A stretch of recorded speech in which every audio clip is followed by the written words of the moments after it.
Hello and welcome to Sky Bacon Stadium in Ozark, Missouri, the home of the finest amateur baseball league in the Midwestern United States, the Grip and Rip Baseball League, now in its 8th season. Good one on tap here as the Nixa Suckers get set to take on the Republic Locos, a non-divisional matchup, but a rivalry exists between these two clubs. Starts with their managers, Courtney Spitz for the 2-0 Nixa Suckers and Chris Meza for the 0-2 Republic Locos. Let's meet the starters for these two teams, beginning with the Nixa Suckers. Off to a great start, 2 wins against no defeats. They will lead off with their extra hitter out of Branson, Missouri, where's number 11, Hayden Gibson. Starting out in right field and batting second, he wears number 1 from University City, Missouri, Tyler Jones. Batting third is the shortstop from Mount Vernon, Missouri, Josh Engler. Batting fourth is the manager, the catcher. He wears number 6, Courtney Spitz. Batting in the 5 spot from,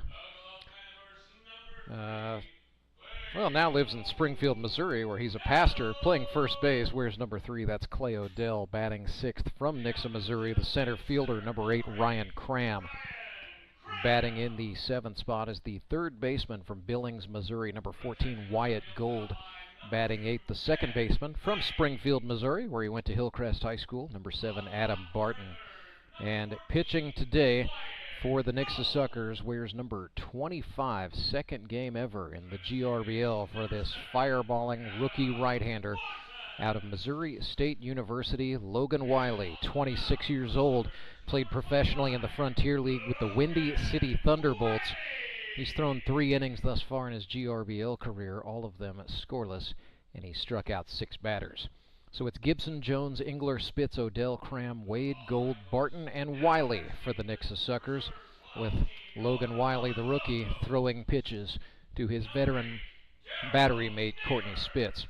Republic Locos will lead off with the Hall of Famer out of Lee's Summit, Missouri, the shortstop, number 1, Caleb Cole. Batting second is the 2022 Rookie of the Year out of Waynesville, Missouri, center fielder Trent Simpson. Batting third is the third baseman from Nixa, Missouri, number 6, Ben Van Gorp. Batting fourth out of Joplin out of Salem, Missouri, is the first baseman. He wears number 13, John Arts.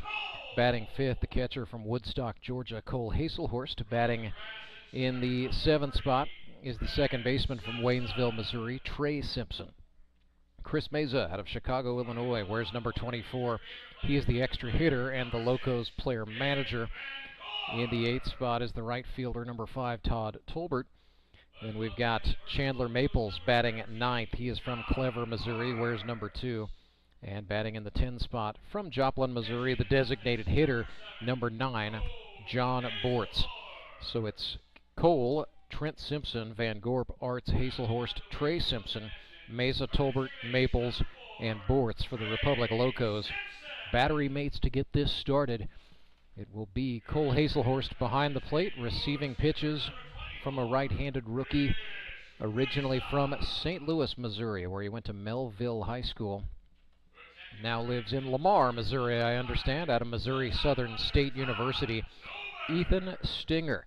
So far in his GRBL career, 3 innings, 1 earned run on 5 hits, 5 strikeouts to 1 walk. It's been impressive thus far for Ethan Stinger. This, however, his first GRBL start, so we will see how he reacts to the big moment. Logan Wiley, Ethan Stinger, 2 players make their first GRBL starts when we come back. It is Grip and Rip Baseball, brought to you live and free all day from U.S. Baseball Park on our YouTube channel. Coverage sponsored by Central Bank of the Ozarks. Central Bank Company, strong roots, endless possibilities. Redline Athletics is the Ozark's #1 youth sports performance training center. Redline uses the latest in technology, equipment, and techniques to help kids ages 8 to 18 prepare for competition in all sports, with our #1 goal to make them a better athlete first. Redline Athletics now offers team training. Bring your full squad in for workouts with our professional staff and boost their speed, strength, agility, and skills. Train like a pro at Redline Athletics, located in Southeast Springfield, just off James River Freeway in South Glenstone. Support local, give local. We hear it all the time, and when it comes to blood donation, there's an easy way to make sure your gift is being used in your community. Donors with Community Blood Center of the Ozarks provide every drop of blood, platelets, and convalescent plasma to patients in over 40 area hospitals. How do I know why that's important? Because my youngest daughter, Joselina, is alive today thanks to local blood donors. Find out how you can help at cbco.org. Local donors, local patients. That's the Community Blood Center of the Ozarks difference. Acme Towing Company. That's too far away. Let Henry's do it. Nah, we're ready to close. Let Henry's do it. Henry's is ready to take your call right now. From compacts to semis, Henry is here to help 24/7. Save yourself the hassle and make us your first call. Henry's gets there fast, offering multiple locations to serve the Ozarks. When you're stuck on the side of the road, make the right call. Let Henry do it. You know the meaning of dedication. The early mornings and the late nights spent pursuing your dream. The commitment and passion to turn those dreams into reality. That spirit of dedication is why Central Bank is always there, working behind the scenes, helping you navigate those twists and turns in your journey with solutions that are tailored to meet your business needs. Central Bank. We do business better.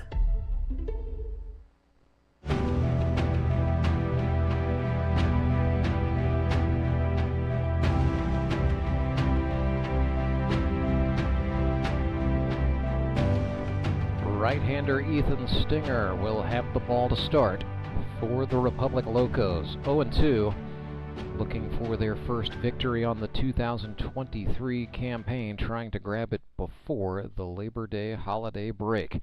Ethan Stinger, 6'5", out of St. Louis, Missouri, spent 2 years at Southwest Baptist University. 90 2/3 innings in that time, 65 strikeouts to 39 walks, and a 7.78 ERA. He then transferred to Missouri Southern State University in 2011.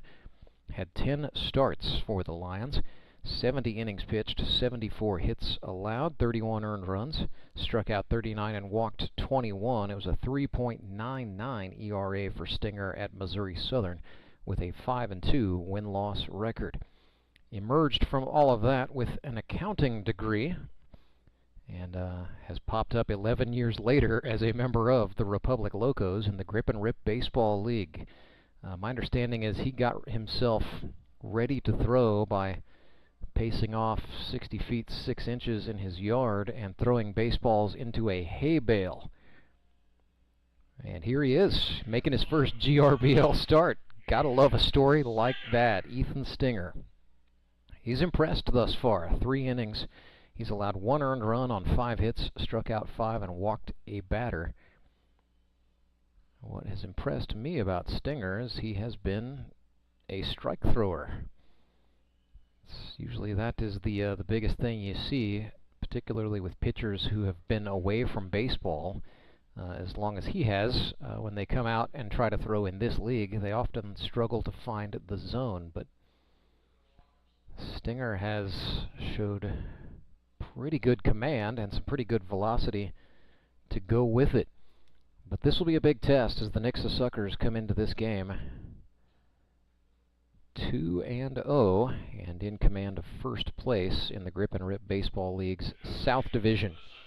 This game, non-divisionals, the Locos are in the North, along with the Springfield Mets and the Moon City Mavericks. Both of those teams are 2-1, so Locos will remain third in the GRBL North going into the Labor Day break, regardless of what happens in today's game. Here's Hayden Gibson standing in for the Nixa Suckers. The first pitch he sees is grounded back. That's off Stinger's mitt. Charging in is Trey Simpson. The off-balance throw. He bounced it, and they got the out as John Arts hangs on.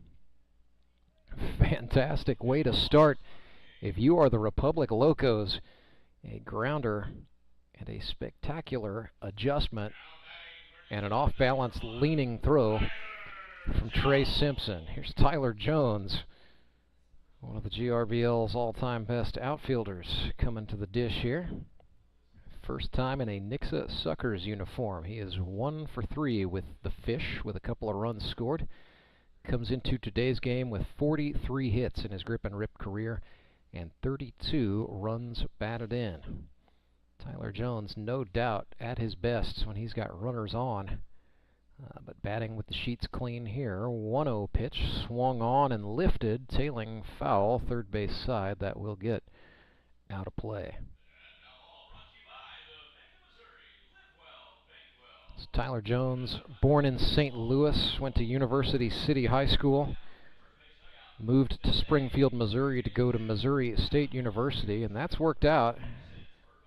Now has a job as a senior software trainer for a company that makes software specializing for logistics in the trucking industry.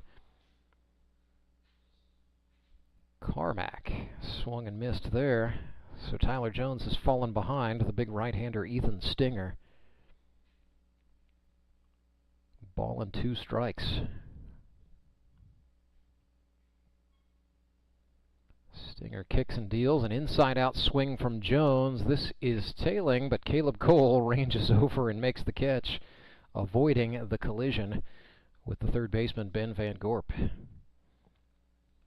2 down, and it brings up Josh Engler for the Suckers, one of the other of a handful of veterans on this club. A lot of youth and a lot of rookie designees on this club. Josh Engler certainly not one of them, however. 4 for 8 here in 2023 with a triple and 4 runs batted in. He's also walked twice. Looked at a strike there. So a couple of Missouri Southern State Lions going at it here. That's where Josh finished out his college career, although his time and Stinger's time at Missouri Southern did not overlap. Josh was in Joplin in 2013 and 14, and by that point Stinger was already gone.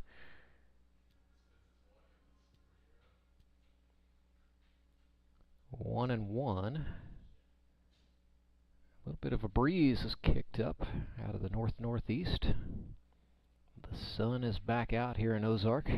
Beautiful day for a game. That's up the middle and into center field, just beyond Stinger's reach as he completed his motion, but Josh Engler gets hit number 5 of the campaign.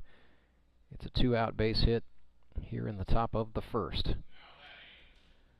So Engler is on for the Suckers skip. Courtney Spitz, the big fish, is 3 for 6. Has batted in a couple of runs. He has also walked 3 times on the season. Has a sacrifice fly and a strikeout on the resume as well. Coming off what was an absolute banger of a year, Courtney Spitz.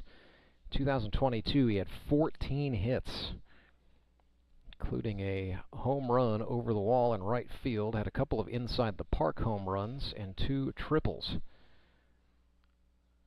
I don't think that was a pitch out. I think that was Stinger just losing grip on the baseball as he came forward. Ball 1.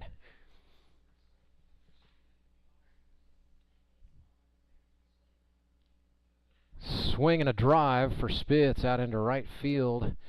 Engler will woe up at second base, but nevertheless, Courtney Spitz continues to hit. He's got 4 hits here in 2023. So that will bring up Clay Odell, rookie, who served in the United States Marine Corps and is now one of the associate pastors at Glendale Christian Church in Springfield, Missouri. 39 years old. He is 1 for 5 with a run scored. Has struck out once. Alex Locke is going to come on and run for the catcher Courtney Spitz. It's a unique rule in the GRBL. Courtesy runners are allowed for catchers and for pitchers in order to improve pace of play. So Alex Locke on to run. He is celebrating his first wedding anniversary today. He and his wife Gabby, I understand, celebrated a little bit last night, but today is the actual date of the anniversary, and Alex is here playing ball. You know, relationships are a lot of work. It's a lot of give and take sometimes. 1-1 the count here for Clay Odell. He's got a powerful swing and a fast set of hands. Stinger ran that one in there for a strike to jump ahead here 1-2.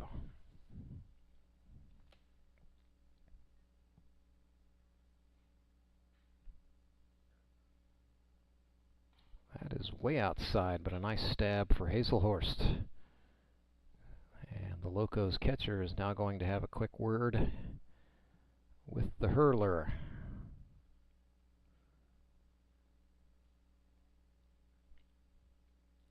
Deuces wild for Clay Odell, 2-2-2. Suckers with 2 men on. Top of the first. Locos trying to get out unscathed. Ethan Stinger comes set from up by the face. Struck him out. Gas. He gone. Ethan Stinger punches out of the jam. It is 0-0. We will go to the bottom of the first right after this. It's Grip and Rip Baseball, live and free on YouTube. Hey, if you're new to the channel, don't forget to like, share, and subscribe. Let your friends know you're watching the GRBL. Acme Towing Company. That's too far away. Let Henry's do it. Nah, we're ready to close. Let Henry's do it. Henry's is ready to take your call right now. From compacts to semis, Henry is here to help 24/7. Save yourself the hassle and make us your first call. Henry's gets there fast, offering multiple locations to serve the Ozarks. When you're stuck on the side of the road, make the right call. Let Henry do it. Do you ever wake up and feel like you're already out of energy? I haven't felt that way since I started doing yoga. You do yoga? Every morning. Best change I've ever made. Try our community classes for only $8. Sumit's Hot Yoga. You are gonna feel awesome!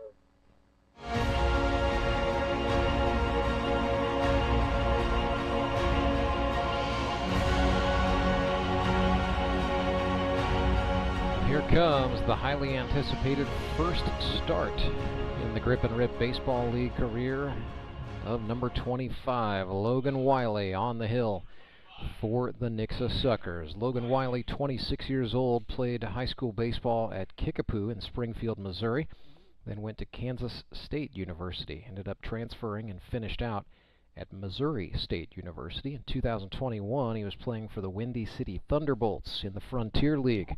98 1/3 innings pitched that summer. Had a 3.20 ERA, struck out 54, and walked 22. In his Nixa Suckers debut back on a Friday night here in August, Wiley threw 3 innings, allowed no earned runs, 2 hits, 6 strikeouts, and a walk against the Ozark Mountain Ducks in what turned out to be a runaway win for the Fish on opening night. Wiley was out of action last week, but is back with the club today, getting the start. And right away, he is going to face one of the most potent hitters in the history of this league, number 1, Caleb Cole. Caleb, 55 career hits. He's been with the league since it started back in 2016. But looking to jumpstart his 2023 campaign a little bit here. 0 for 5 with an RBI, a walk, and a strikeout.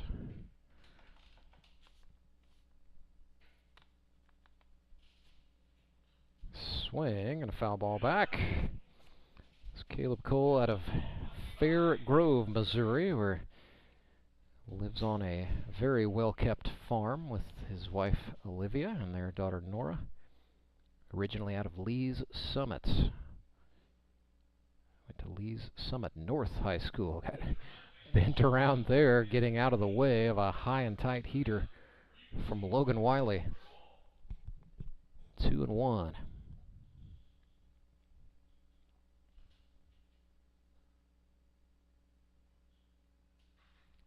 Swing and a lifted high fly out into right. Tyler Jones picks it out of the air. The right fielder making the catch and communicating well with his partner out there, Ryan Cram, for the out.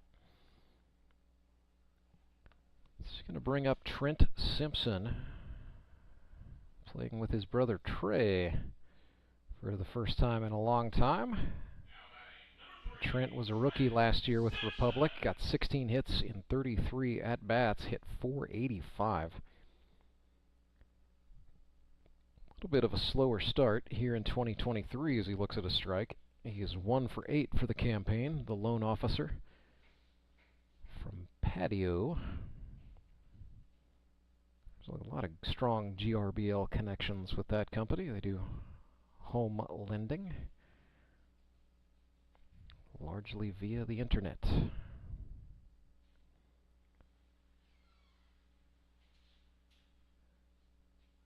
1-1 here. That is outside.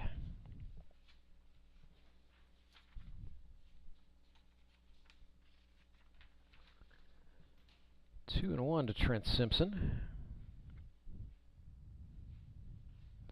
Swing and a foul ball lifted. That's going to get out just beyond the seats on the third base side.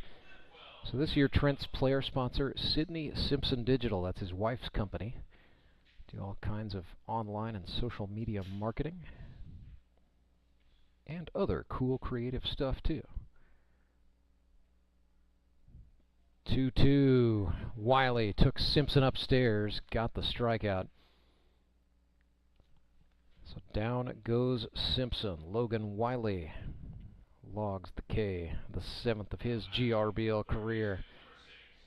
Now he gets to face Ben Van Gorp. BVG, hitless in 2023, has reached on a walk. Walked out of the stadium frustrated a week ago after the Locos suffered defeat at the hands of the Springfield Metropolitans.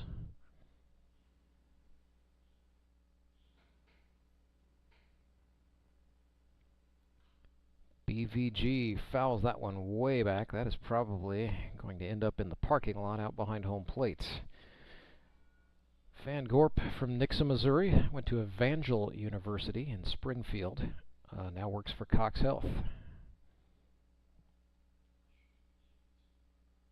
Has pitched 113 innings in his GRBL career. Here's a chopper to third, and the speedy Van Gorp will leg that one out for an infield single. So BVG on the board in 2023 with a base hit.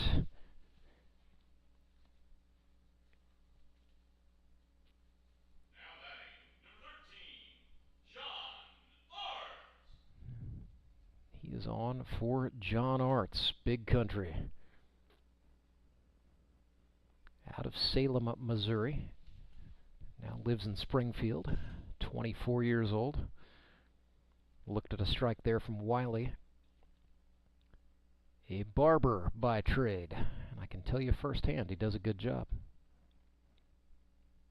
Cleaned up my head just in time for family picture day.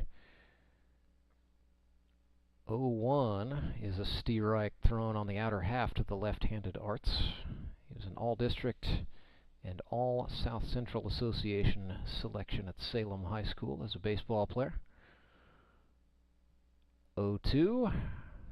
Outside. Arts did not chase.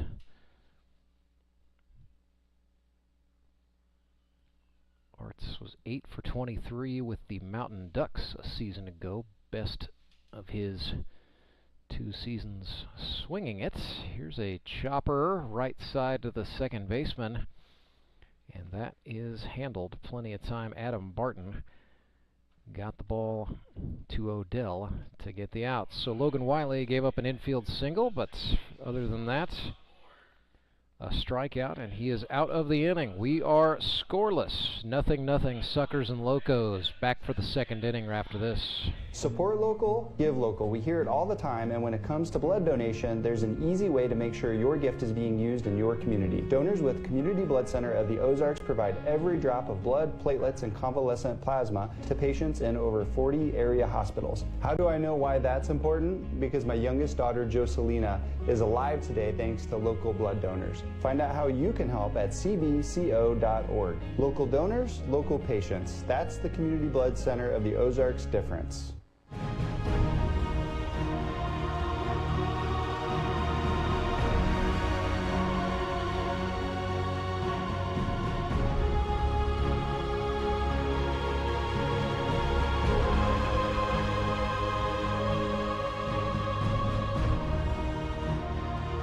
Ethan Stinger back out on the hill for the Republic Locos. Gave up a couple of hits in the first, but walked away with a bagel on the scoreboard, and that is the bottom line here in the Grip and Rip Baseball League. Ryan Cram, Ben Wade, and Wyatt Gold due up for the Suckers. It's all rookies in the second half of the batting order for Nixa. Adam Barton in the 9 spot and the pitcher Wiley in the 10 spot. It's kind of interesting. Courtney Spitz has 4 veterans starting today, and they are batting in the first, second, third, and fourth positions in the order.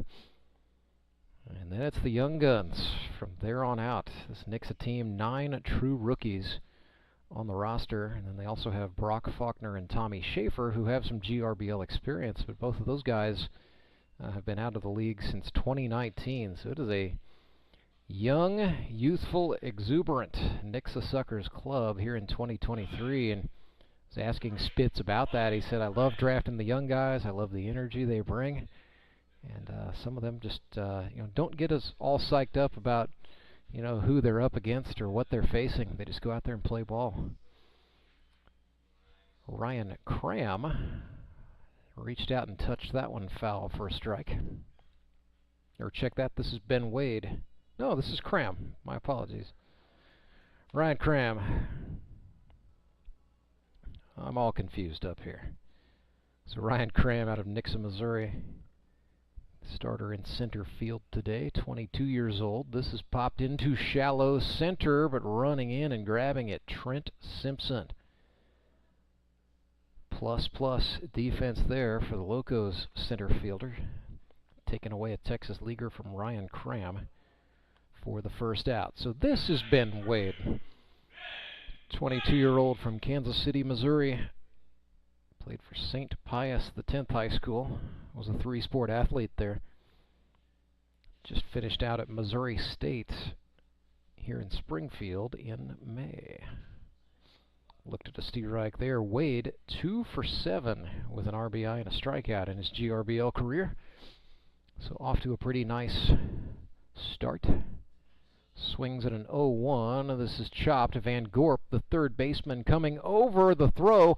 Not in time for the speedy Ben Wade. He was a high school football running back, and you see why with the wheels he just showed off, beating the throw from Van Gorp that was right on the button, but it didn't matter. What a run for Ben Wade, legging it out for the infield single. So Ben Wade on for Wyatt Gold. Out of Billings, Missouri, went to Mineral Area College.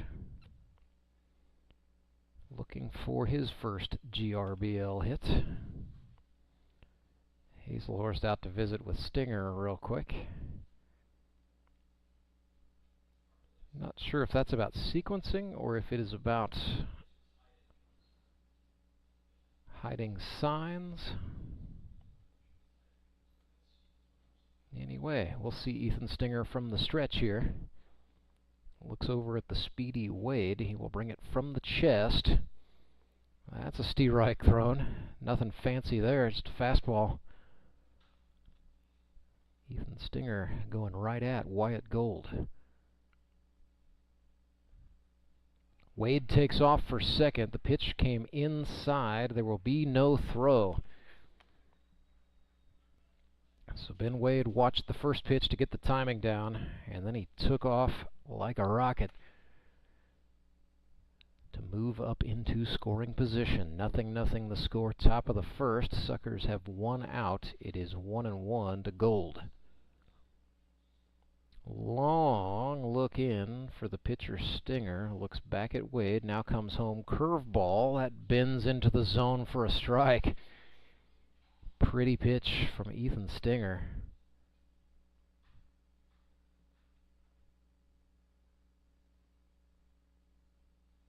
Asks for the count. Now he's asked. Jeez.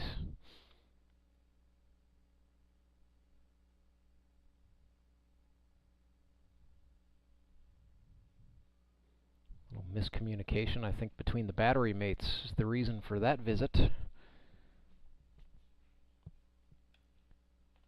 So runner on second, 1-2 the count to Wyatt Gold with one away. Scoreless ball game in the second inning. Stinger comes set. Swing and a miss. Gold down on strikes. Second strikeout of the day for Ethan Stinger comes at a very opportune moment. Adam Barton will bat for Nixa with 2 away. So Barton is 2 for 4 with 2 runs batted in so far. Very good start for him out of Hillcrest High School. That's in Springfield, Missouri. Then stayed in town and went to Missouri State, not to play baseball, but for academic pursuits. But I think Adam Barton's found a little something here in the GRBL.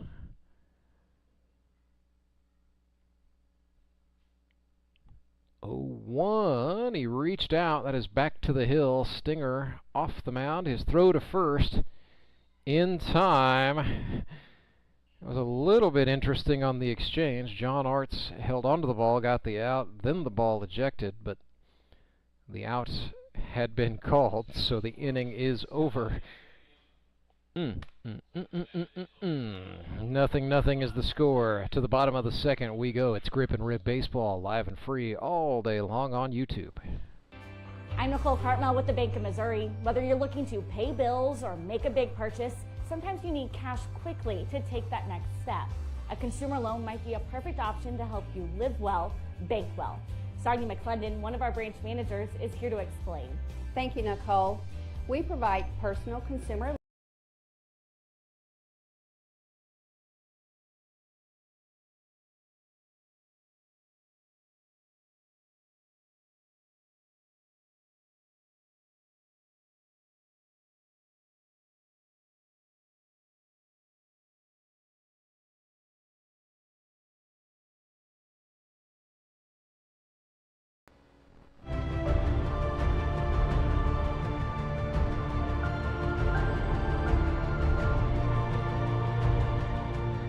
Sorry about the little audio difficulty there. We're back.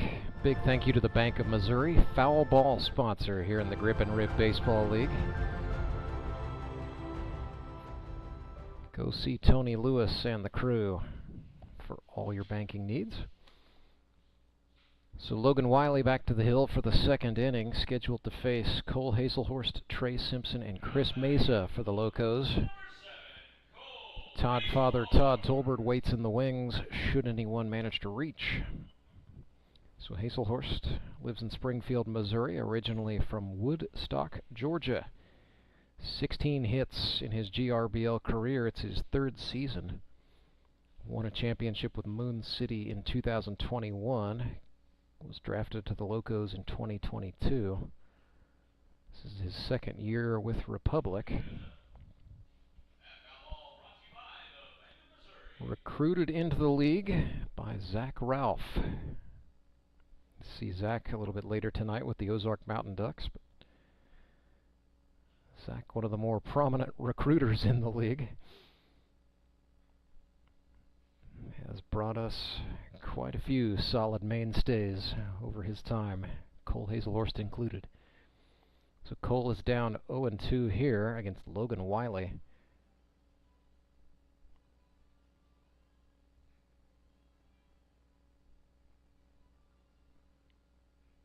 Last year was his rookie year. He was 10 for 26. The OBP was up at 448.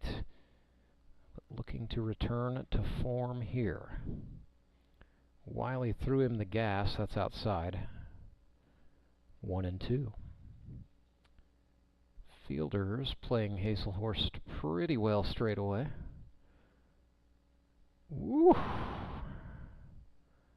Down on strikes he goes. A slider on the inner half.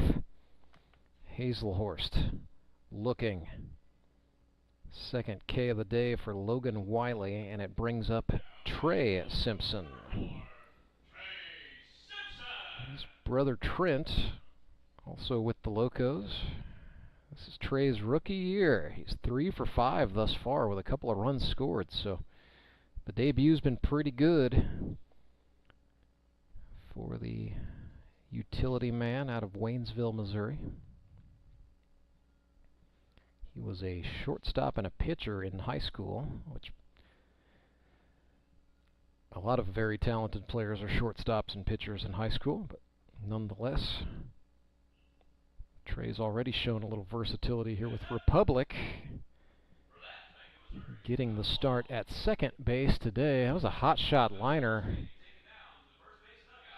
Some folks have a canopy set up over there on first base, and they about lost the whole kit and caboodle there on that line drive foul.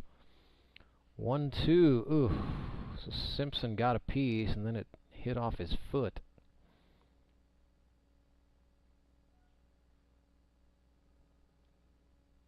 It is 1-2.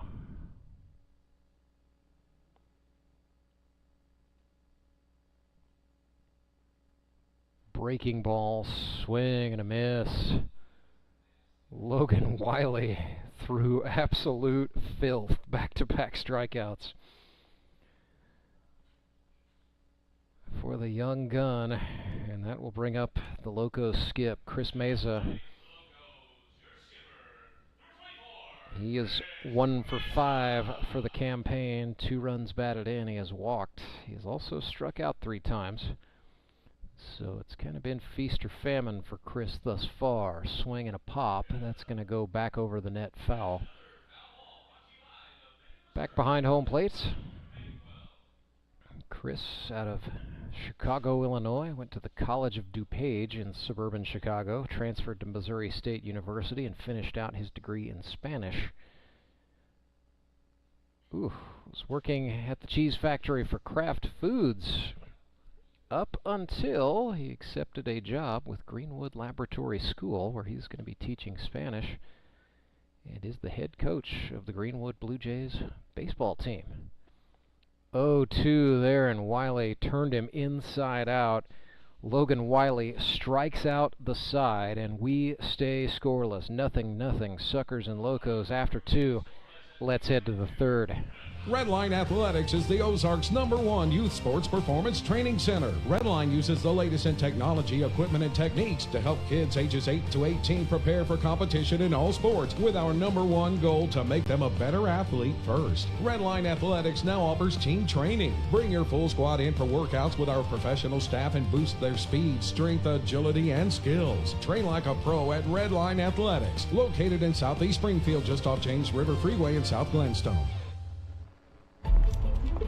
You know the meaning of dedication. The early mornings and the late nights spent pursuing your dream. The commitment and passion to turn those dreams into reality. That spirit of dedication is why Central Bank is always there, working behind the scenes, helping you navigate those twists and turns in your journey with solutions that are tailored to meet your business needs. Central Bank. We do business better.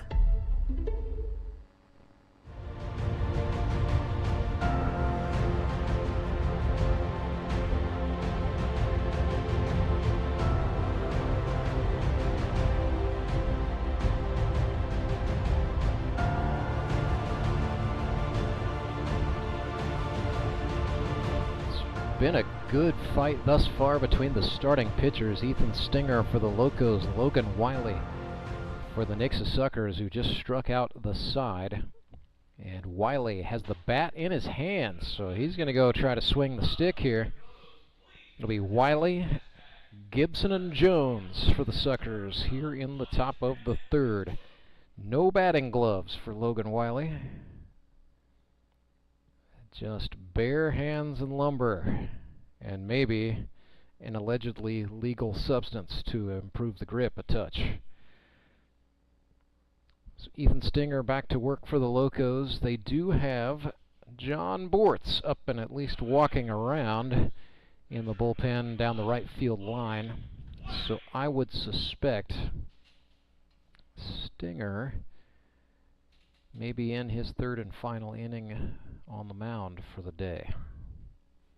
We'll see. Stinger goes right at him. A little bit of sweeping tail on that fastball for strike one. Same pitch, and yes, he did. Strike two.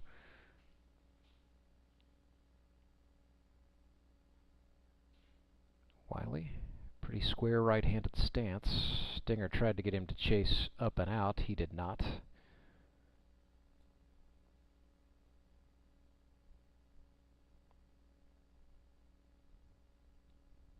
Next offering from Stinger. Swing and a foul ball chopped. Third base side. Slick little gator claws there from Dobby Cy Pizarro, coaching third for the Suckers right now. 1-2. Yes. Ethan Stinger. Got him. Third strikeout of the day for him. Back to the top of the order go the Fish. Hayden Gibson coming up. 0 for 1 today, grounded out to second last time by. But Hayden, a very capable hitter, came into the day with an on-base percentage at .875. OBP is going to go up as he just got hit in the shin. Uncanny, Hayden Gibson's ability to get on base. He has walked 4 times. He has now been hit 3 times. That leads the league. Meanwhile, Gibson does have 1 hit. He's now 1 for 3 officially batting, but has been either plunked or walked a total of 7 times. Tyler Jones popped out to the shortstop, Caleb Cole, last time. He's ahead here 1-0. TJ now 1 for 4, so batting .250. That is out, so Stinger kind of trying to work the outer part of the plate against Tyler Jones, the lefty. Check throw. Tyler, like a lot of guys in this league, bats left, throws right.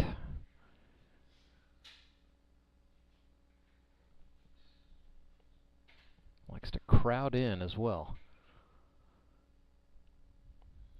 2-0 from Stinger. That's at the letters. To the satisfaction of our plate umpire, Donald Price. It's Donald Price behind the plate for this one. Rene Jalbert is in the field. He was the plate umpire for the previous game between the Mets and the Mavericks. So hanging around to work an extra game today. Understand there was a little bit of official shuffling going on, but we appreciate Rene hanging around. 3-1 to Jones, and he walked him.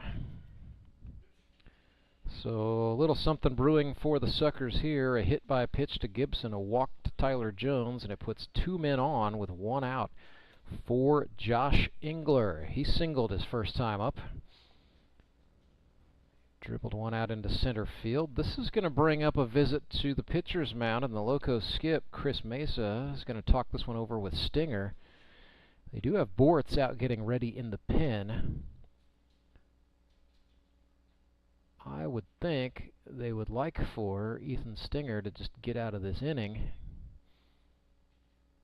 all things being what they are, and then they'll turn the ball over to Bortz in the 4th.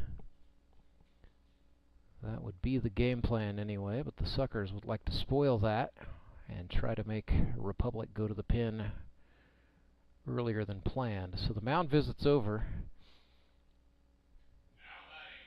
Locos brought the whole infield in.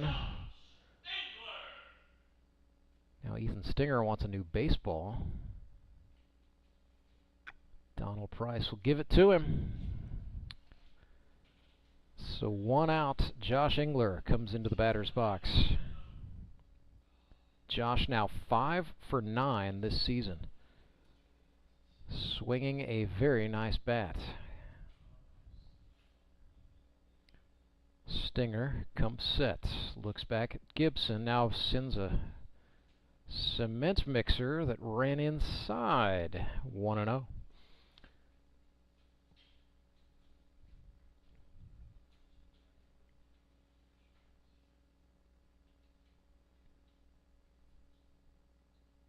Stinger sets. Fastball, that caught the outer half for a strike, and the count is even.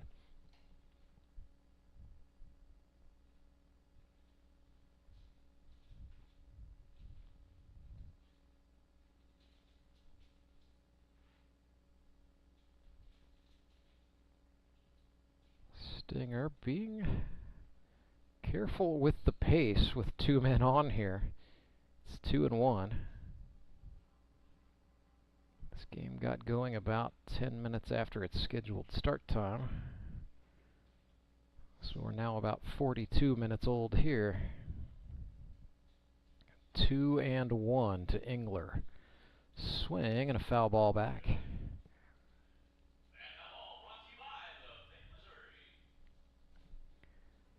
2 balls, 2 strikes, 1 out, 2 men on for the Suckers. Scoreless ball game. Top of the 3rd, Ethan Stinger and the Republic Locos trying to punch their way out of this one. But it's getting a little jammy. Stinger again. Starts with the ball just under his chin. That's in the dirt. Hazelhorst went into the full sprawl, but he kept the baseball in front of him. It's a full house. 3 balls, 2 strikes. Engler back in.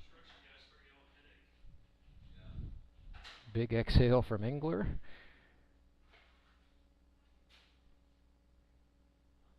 Stinger comes set and fires. Swing and a grounder. Caleb Cole, the shortstop, plays at first. Safe is the call. Engler is called safe and awarded the infield single. Still 1 out, and now the bases are loaded for Courtney Spitz. He is 1 for 1 today. He is 4 for 7 in 2023. Chris Mesa well, he got up off the railing. He's on the turf, but not making it a mound visit to talk to Stinger. Because if he does that, he's going to have to take him out. John Bortz continuing to warm for the Locos down the right field line, and in a scoreless ball game, we could see a move early. Although Ethan Stinger just stood in and pumped a slider for a strike.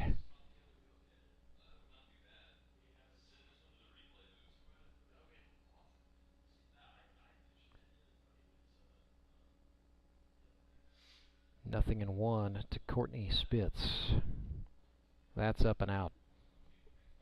So it's Gibson at 3rd, Jones at 2nd, Engler at 1st.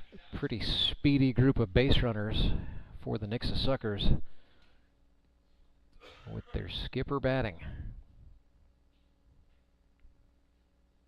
1-1 pitch.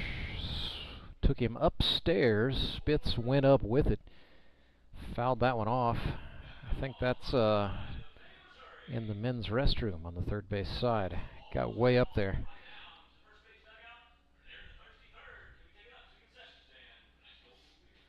Ball and 2 strikes, still 1 out.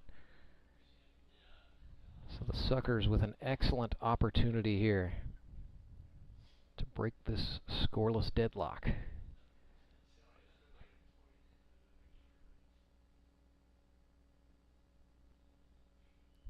Stinger slides and deals. It's in front of the catcher. Catcher and batter just barely avoided tangling up with each other there, but Courtney Spitz was trying to bail out of the box. It's now 2-2.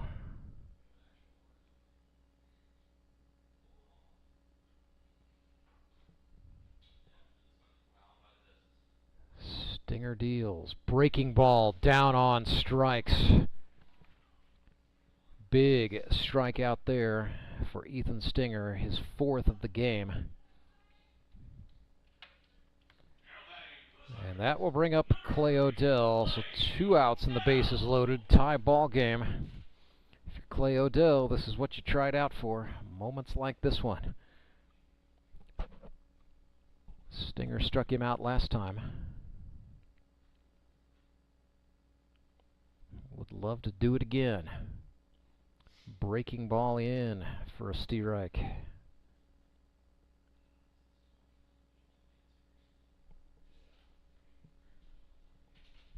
Continue to be impressed with Ethan Stinger, regardless of what happens here.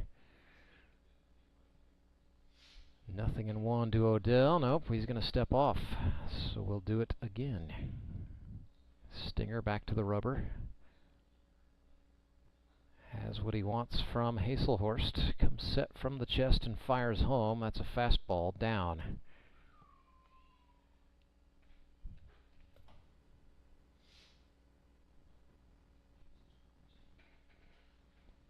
One and one.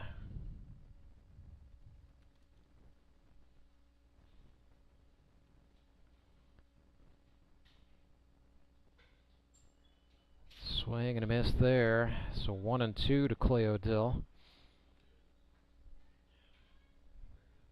He's originally from Joplin, Missouri. Now resides actually in Republic. So playing for the Nixa Suckers against the Republic Locos here. Stinger comes set for the 1-2. It's a wild pitch. Hazelhorst back to the wall. There will be no play at the plate, even though Cole had a hard time coming up with it. He went to slide and turn, and he ended up rolling up on the ball, and he lost sight of it momentarily. Nonetheless, Hayden Gibson stays put at third for Nixa. So we stay scoreless. 2 balls, 2 strikes, 2 outs. Bases loaded. Ethan Stinger firing at Clay Odell. The pitch. Swing and a foul ball. We'll do it again. That one's up on the upper concourse first base side.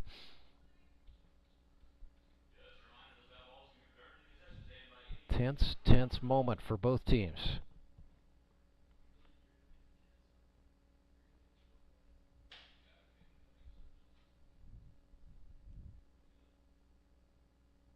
Another 2-2 pitch. Stinger comes set from just below the chin. Swing and a miss. Ethan Stinger got himself into a bases-loaded jam, but he pitched his way out of it. 5 strikeouts, 3 scoreless innings by Ethan Stinger. The Suckers, meanwhile, have stranded 4 runners in scoring position. We stay scoreless. Back with more Grip and Rip baseball right after this. If you and I knew plumbing, you and I would never need to call United Plumbing, UNITED. But you and I can't fix a pipe or a faucet filled with lime, so we always call United, and they're there right on time. You and I once tried it, then decided to call United, treating you and I the way you and I would want to be. So call United Plumbing, UNITED. United Plumbing. Acme Towing Company. That's too far away. Let Henry's do it. Nah, we're ready to close. Let Henry's do it. Henry's is ready to take your call right now. From compacts to semis, Henry is here to help 24/7. Save yourself the hassle and make us your first call. Henry's gets there fast, offering multiple locations to serve the Ozarks. When you're stuck on the side of the road, make the right call. Let Henry do it.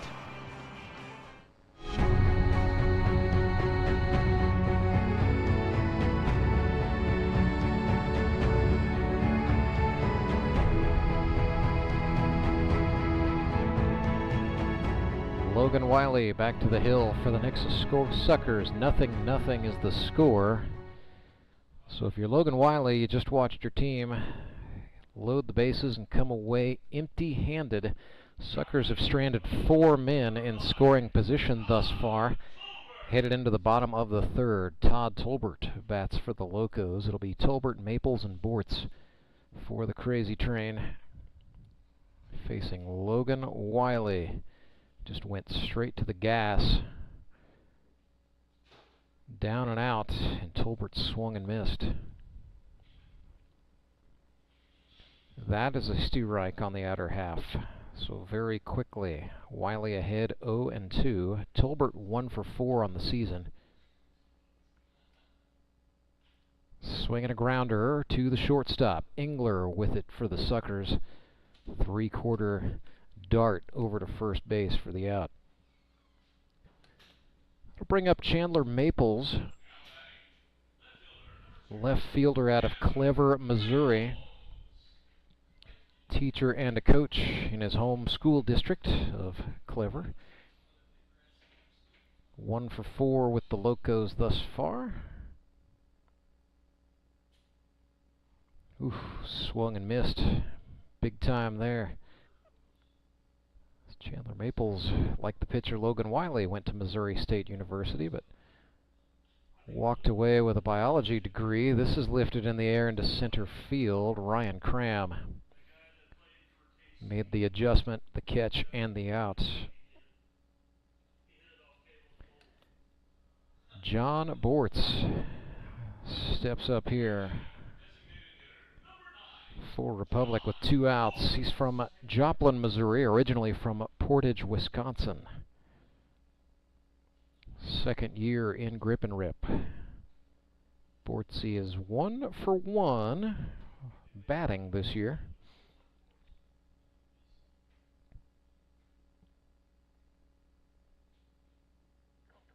Reached out and touched that one late foul.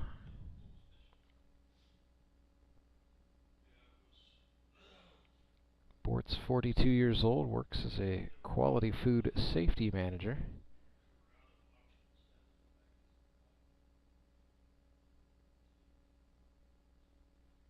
Understand he makes a lot of the baked goods that might be appearing on a school lunch menu near you. 1-2 to Bortz. Swing and another foul. Just got a little bit of that. Wiley threw him a slider. Bortz came over the top and just disturbed it foul. Ball and 2 strikes, 2 outs. 26-year-old Logan Wiley dealing to 42-year-old John Bortz.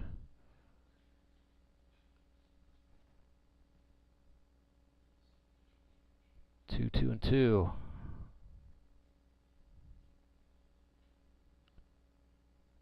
Ran one up and in, did Wiley, so the count is full.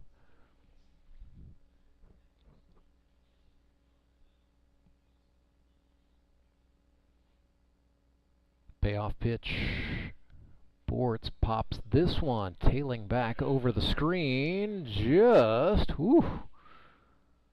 almost disaster for a toddler there, but everyone's all right. We'll do that payoff again.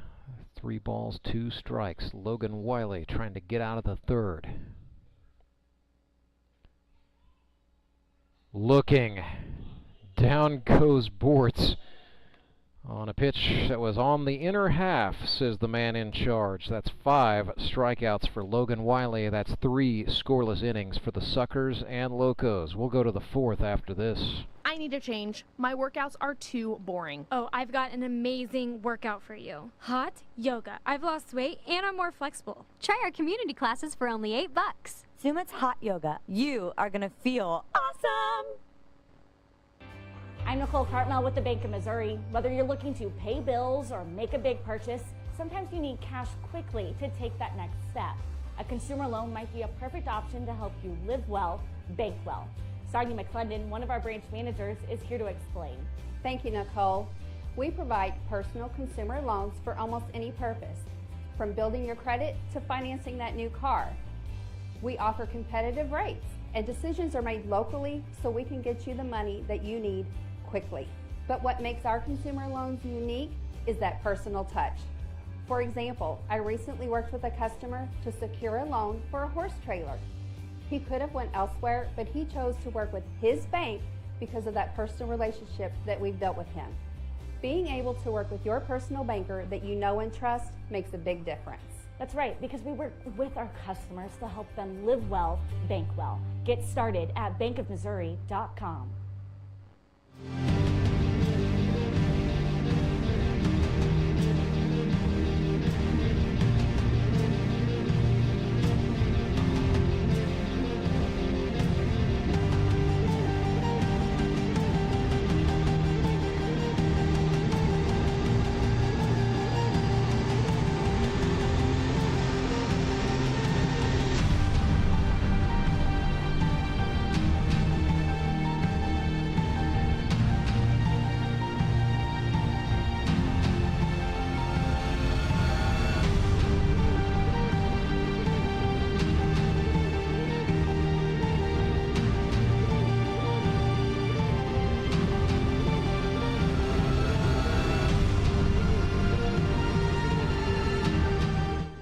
Nothing. Locos and Suckers. Ryan Cram lines one to the shortstop, and Caleb Cole got the catch and the out to get us going here in inning number 4.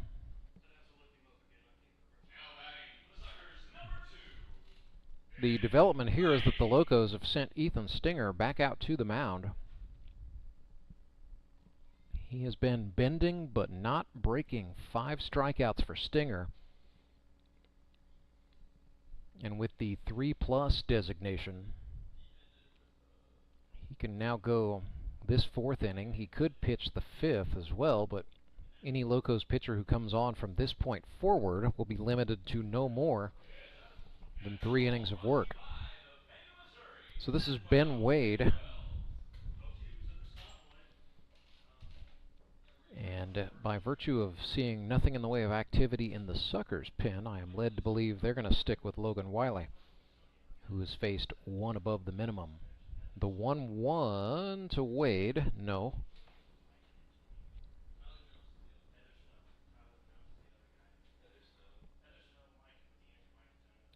Three for 8 on the season is Ben Wade. Legged out an infield single. Well, hey, make it 4 for 9.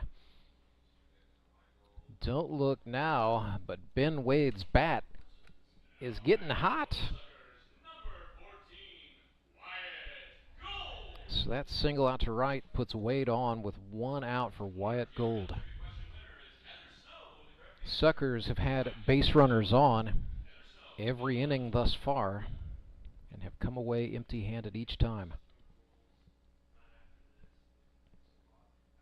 Gold sort of dangles the bat around belt high. Stinger sent one that Gold absolutely sent into the ozone layer. It's coming down, and it comes down into the glove of the shortstop, Caleb Cole. And yes, my friends, there are reasons why Caleb Cole has won a couple of gold gloves in his GRBL career. Exhibit A, catches like that one. Spectacular play by Cole. So that's 2 outs. Adam Barton bats for the Fish. He grounded out to the pitcher last time.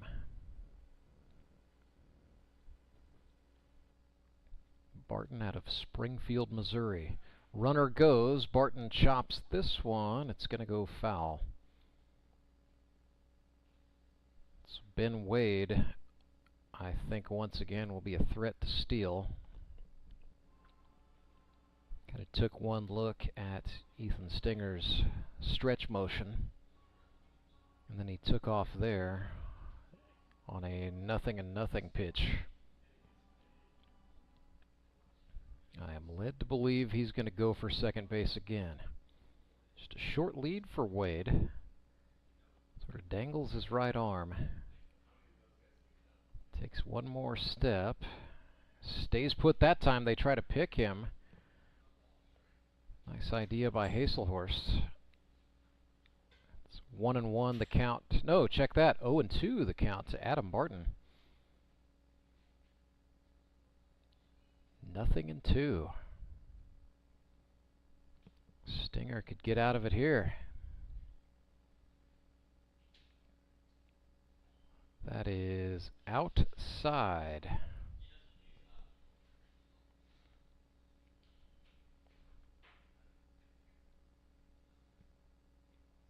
One and two to Barton.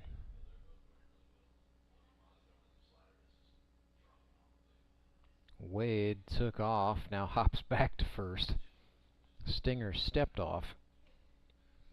So the dance continues between base runner and pitcher.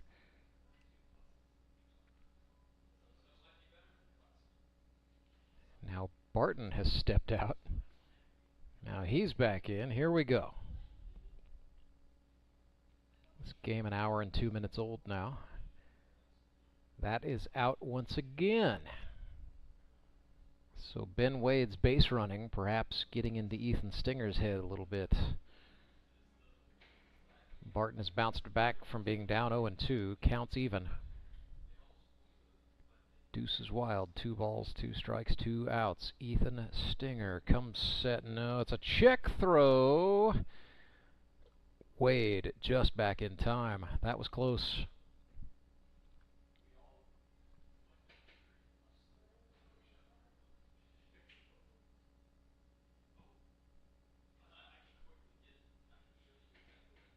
Wade, 3-step lead, make it 4. Stinger puts one in the dirt. And that will load the count. Scoreless ball game, Suckers and Locos. Every base runner becomes just all the more important as this one goes on.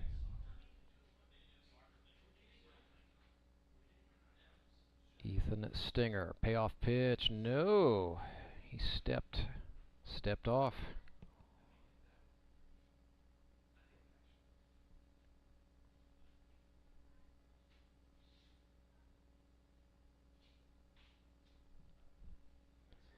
Stinger comes set for the 3-2, fires home. Barton fouls it off and will set him up and do it again.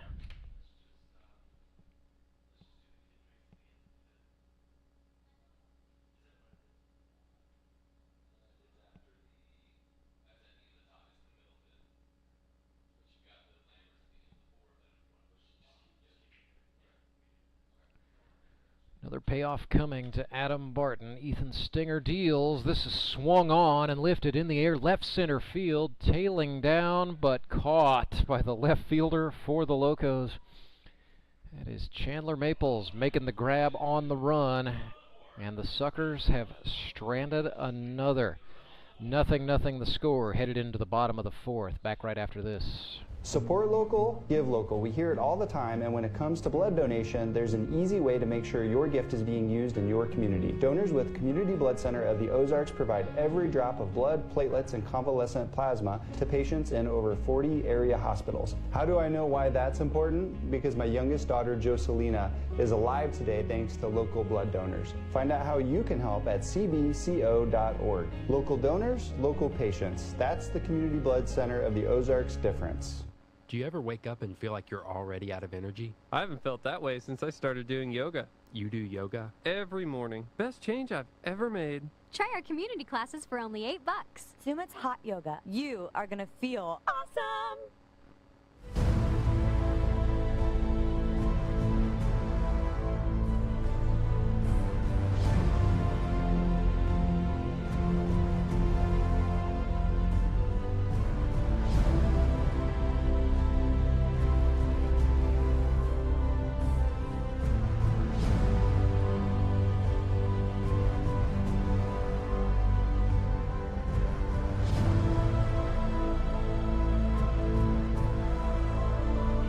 Logan Wiley back to the hill for the Nixa Suckers. Nothing is the score. The Fish and the Locos deadlocked.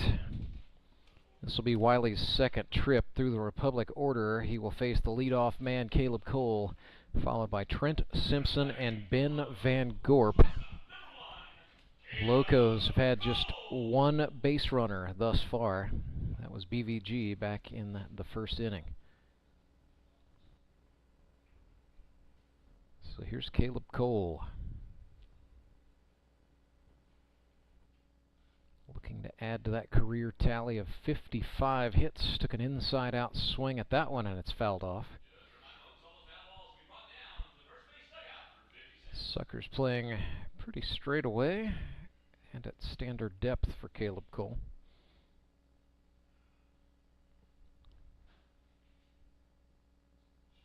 Wiley attacked in. Nasty slider there to go up 0-2.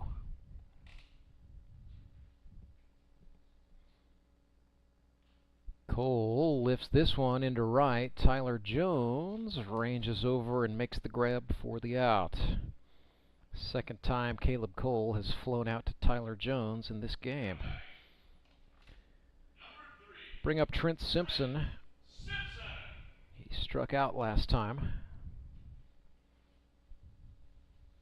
So Trent 1 for 9 in 2023.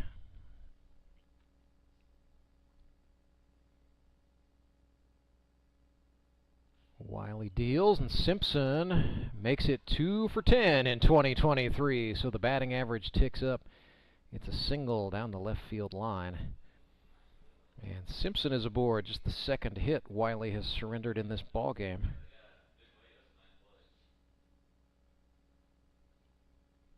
Nice job by the Suckers left fielder Ben Wade, limiting the speedy Trent Simpson to just one base there. So here's BVG.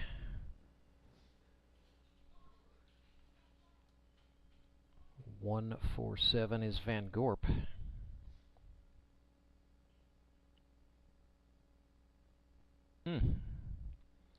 High tight sends him bending back. It's 1-0.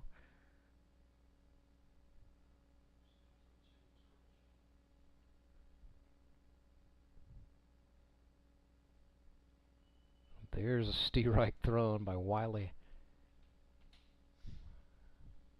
Nothing too fancy there. That was just a fastball.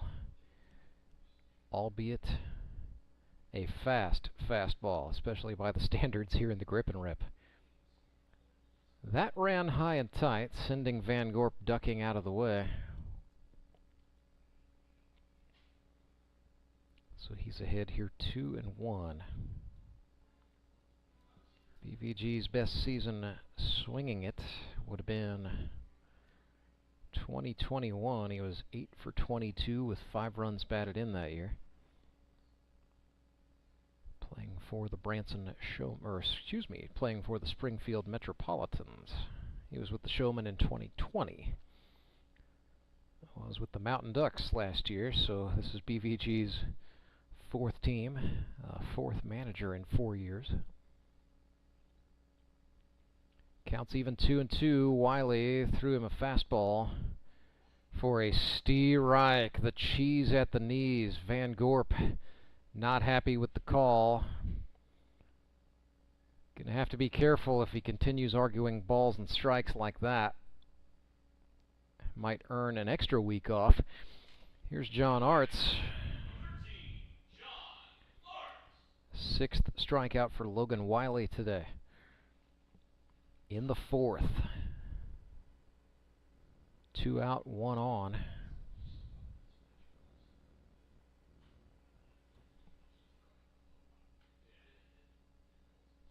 John Arts. Also 1 for 7.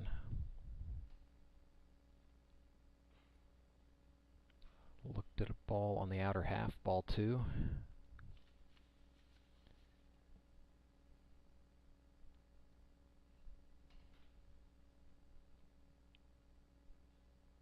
2-0 here. There's a check throw. Trent Simpson got back safely. A little extra gamesmanship there for the first baseman, Clay Odell. Bringing out a couple of tricks there, but Simpson stayed on the bag.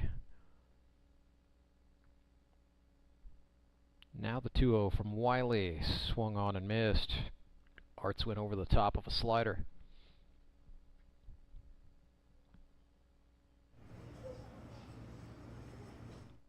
Fielders playing the lefty straight away.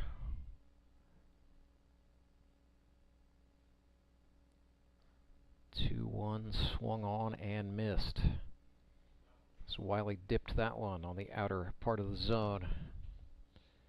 Logan goes back and touches the rosin quickly one more time.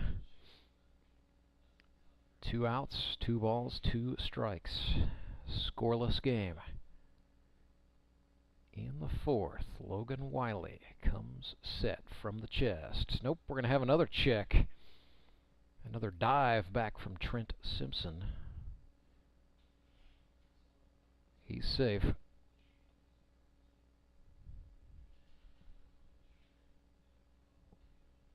Wiley sets. Now deals to Arts. Swung on and lifted in the air to right. Jones running back. He will not get there. That's down, and it's going to be extra bases. Locos will send it here. Trent Simpson scores. It is 1-0. Republic takes the lead on an RBI double off the bat of Big Country, John Arts. 1-0 Locos. Patient at bat there for John Arts. Sat back, bet on the off speed and got it, and was able to swing and drive that one into right field. Tyler Jones was playing in just a touch. Got a decent jump on the ball, but just a well-hit play by John Arts. Speaking of Tyler Jones, he just tripped and ate it trying to catch a foul ball. He is still down. Getting up slowly is TJ.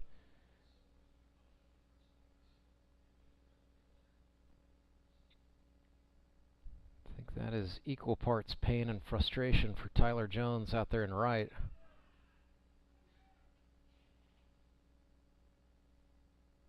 Locos heckling him to get back into position.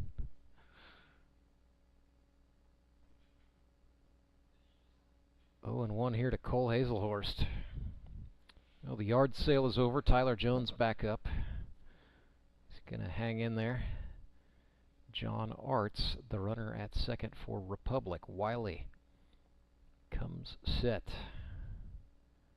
Fastball swung on. That's going to get into left field for a base hit. Locos send another. Arts coming home.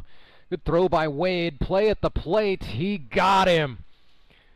Ben Wade with a rifle in left field guns down John Arts for out number 3. So the score after that hit and then the out at the plate, 1-0. Republic Locos out in front. Nixa Suckers will try to rebound when we come back for the 5th.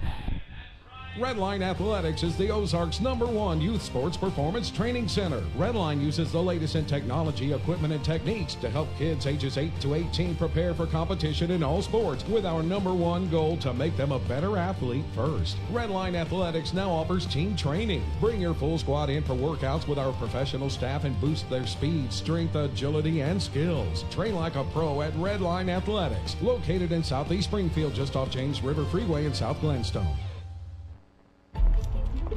You know the meaning of dedication. The early mornings and the late nights spent pursuing your dream. The commitment and passion to turn those dreams into reality. That spirit of dedication is why Central Bank is always there, working behind the scenes, helping you navigate those twists and turns in your journey with solutions that are tailored to meet your business needs. Central Bank. We do business better.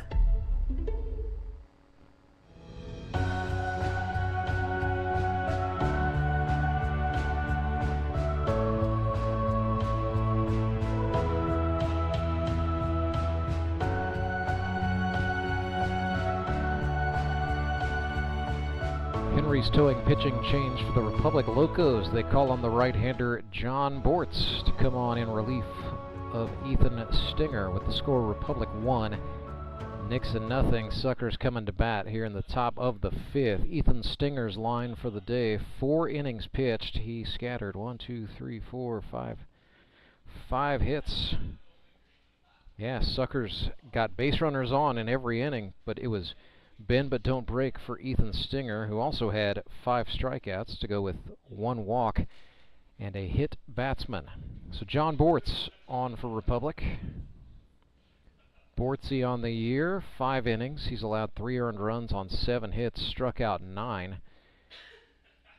What has impressed me about John Bortz is the command of the zone. He's thrown 28 pitches. 22 of them were strikes in his last outing. A season ago with Republic, he threw 24 2/3, 10 earned runs on 30 hits, struck out 23 and walked 8. He hit 4 batters, so he had a 3.64 ERA. It was a sub-2 ERA prior to running into the Springfield Metropolitans in the playoff semifinals and getting roughed up a little bit. So Bortz very good as a rookie for Republic, and we expect him to be very good as a second-year man. Back out on the hill for the Locos. He started the first 2 games. He's on in relief today after Ethan Stinger got out there and dealt 4 scoreless innings. So Republic has the lead 1-0. Suckers will send up Logan Wiley. He struck out his first time up. That was in the 3rd. It'll be Wiley, Gibson, and Jones this inning.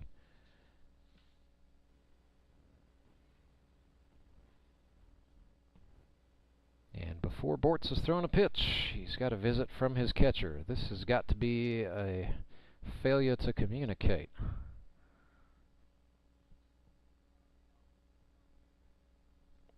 Hazelhorst heads back behind the dish.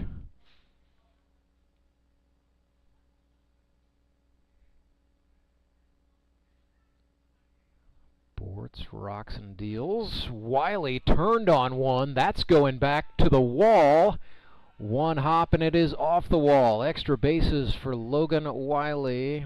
Turns and looks at second. He will stop there. A leadoff double in the 5th for Logan Wiley. Celebrating the first base hit of his GRBL career. Absolutely rocked a well-hit double. Suckers are going to run for him here.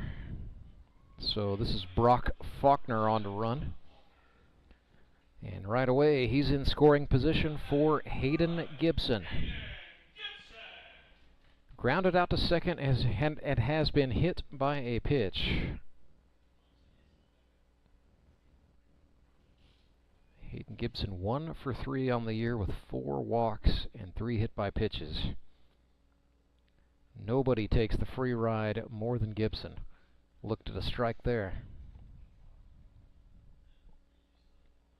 Originally from Branson, Missouri, but now lives in Cabot, Arkansas, outside of Little Rock.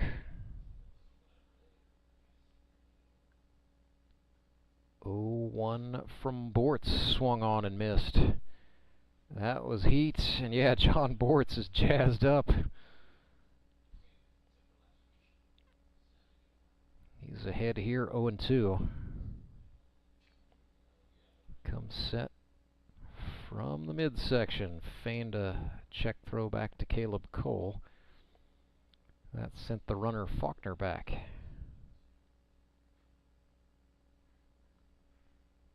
Bortz looks twice, now deals. That's outside.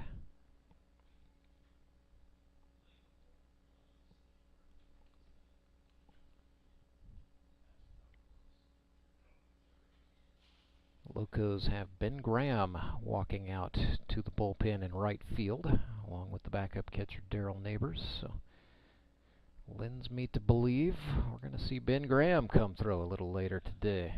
Always a treat. Hayden Gibson fell behind 0-2. He's now worked it back even. 2-2 as Bortz has missed outside on the last 2 pitches.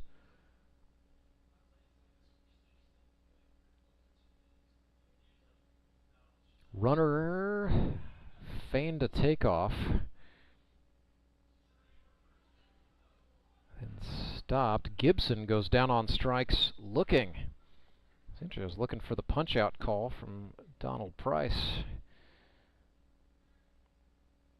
Must have missed it. Well, here's Tyler Jones with 1 out. TJ 0 for 1. Today, he is 1 for 4 on the season.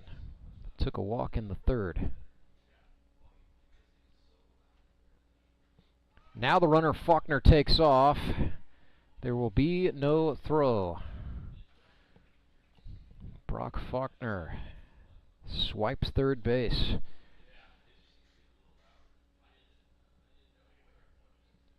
"90 feet away from tying the ball game.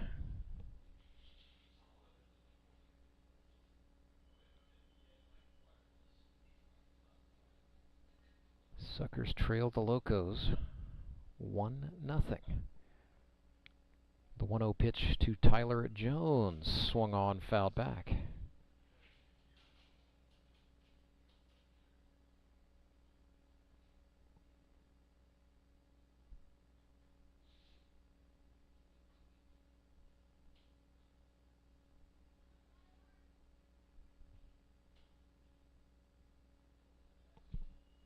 Got a loose ball back behind home plate. Not really sure where that came from.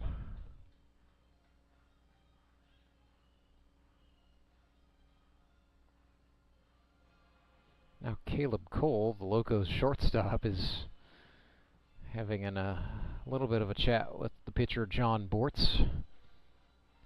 Count is even, 1-1 with 1 out. Locos infielders playing in. They're probably coming home on any ground ball. Bortz steps off and looks the runner Faulkner back to third. Took a long look at Faulkner back at third. Now comes set back to the full wind. Fires outside.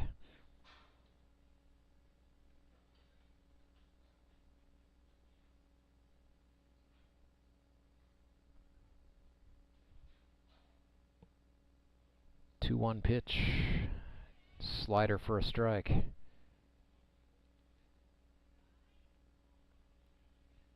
Deuces here for Tyler Jones. 2-2.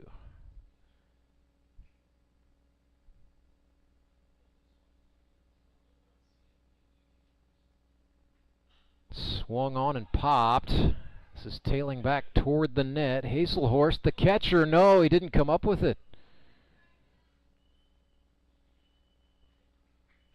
So Jones stays alive.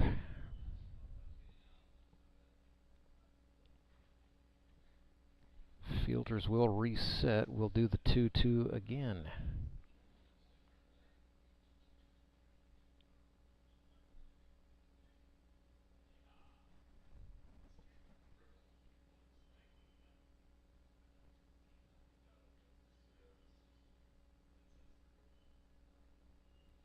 Fastball swung on. This is going to get to the gap in right center field. We are tied 1-1. Tyler Jones with the RBI. A double, and he turns. Nobody there to tag him, so he's going to stay put at second base. But a great piece of hitting. Tyler Jones, former Gripple Crown winner, gets the RBI there to tie the ball game. Josh Engler is up here for Nixa. He's 2 for 2 today. He is 6 for 10 for the season. So Josh already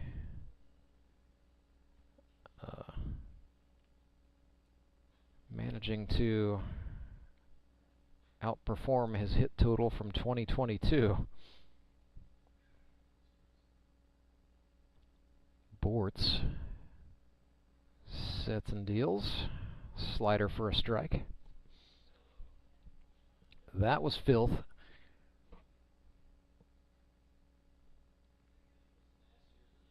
One and one. Engler got jammed up. This is grounded right side. Trey Simpson throws across to John Arts for the out. Does move the runner up. So the Suckers once again have a runner on third. Courtney Spitz is the batter, 1 for 2 today.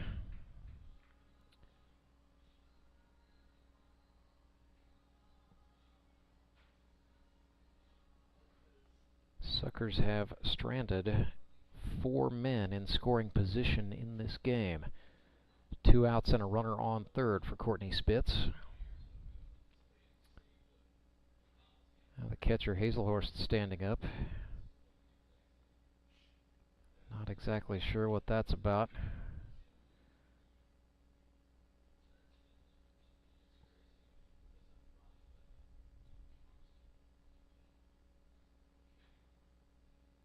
First offering to Spitz is lifted. This is back into left center, but over to get that and make the catch on the run is Chandler Maples.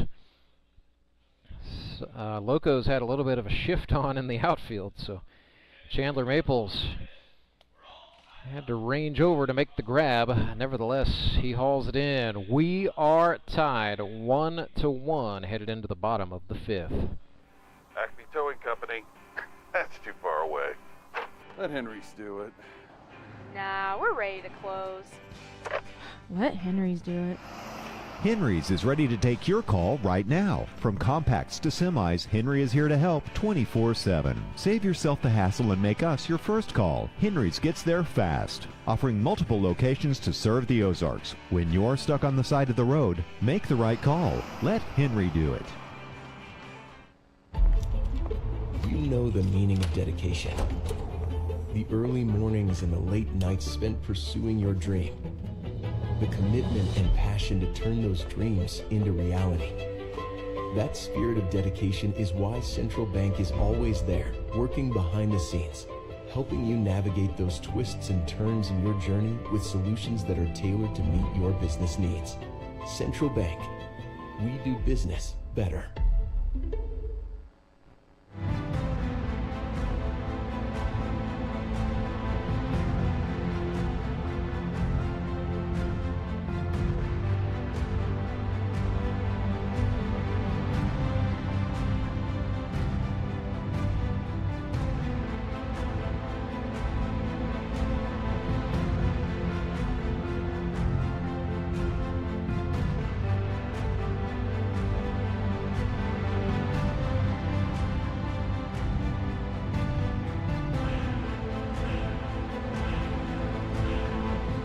Logan Wiley back to the hill for the Nixa Suckers. They have made one defensive change. Alex Locke has come on to play left field. Oh, they've also brought in Billy Ross in right. So I lied. More than one defensive change. Ben Wade, who made a great throw to get an out at the plate, has gone to center field. So yeah, a whole different alignment for the Fish. On the outfield, they brought in Tommy Schaefer. He's playing second base. It's still left side stays the same. Wyatt Gold at third. Josh Engler, the shortstop. Hayden Gibson has come on to play first base. Logan Wiley still the pitcher. Courtney Spitz still behind the plate. The batter for the Locos is Trey Simpson. Simpson, Mesa, and Tolbert scheduled to bat, although I see Chris Mesa in the third base coach's box, and Drew Noble is up with the bat in his hand in the on-deck circle, so pinch hitter coming on for Republic this inning. Wiley's 0-1 pitch to Trey Simpson. Nasty slider bent in there for a strike, and it's 0-2. 1-1 is the score. Locos are getting out-hit 7-3.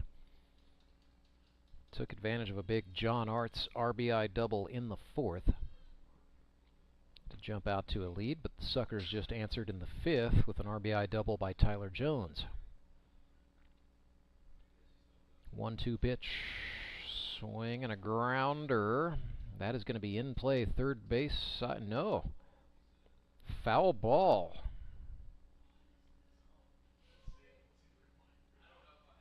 I would like to go back and have a look at that. Nevertheless, we will set him up and do it again.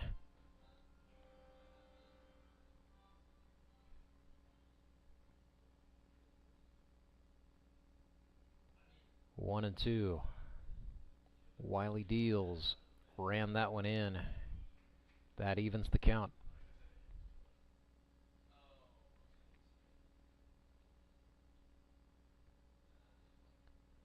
Deuces here for Trey Simpson. Inside out swing. That is a grounder to third. Gold fires to Gibson for the out.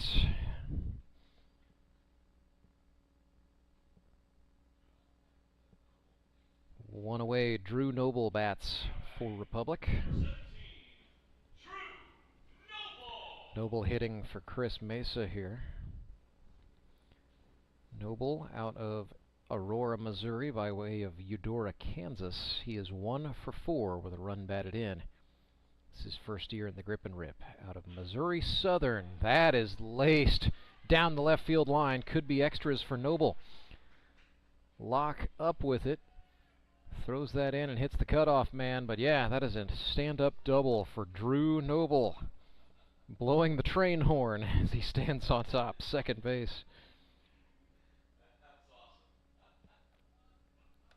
Seen Locos players sort of make locomotive wheels, but I think that's the first time I've seen the call for the train horn. Loving it. Todd Tolbert. Big opportunity here with the go-ahead run in scoring position. Tolbert swings. That is fouled off. Might be out on US Highway 65 by now. Todd grounded out to the shortstop first time.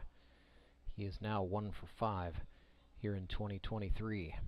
Second oldest player in the league. That is back just in front of the press box. A little close there.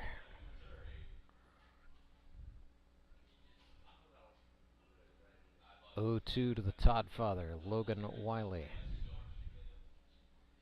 Looks in, gets the sign from Spitz, comes set, looks back at the runner.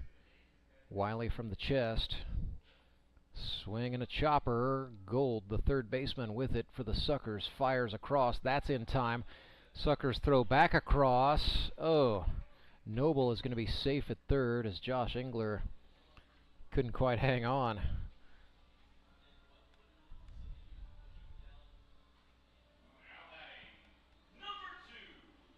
So the 5-3 ground out puts 2 outs on the board. Runner on third, and the batter with a chance to give Republic the lead is Chandler Maples. Flew out to center field last time.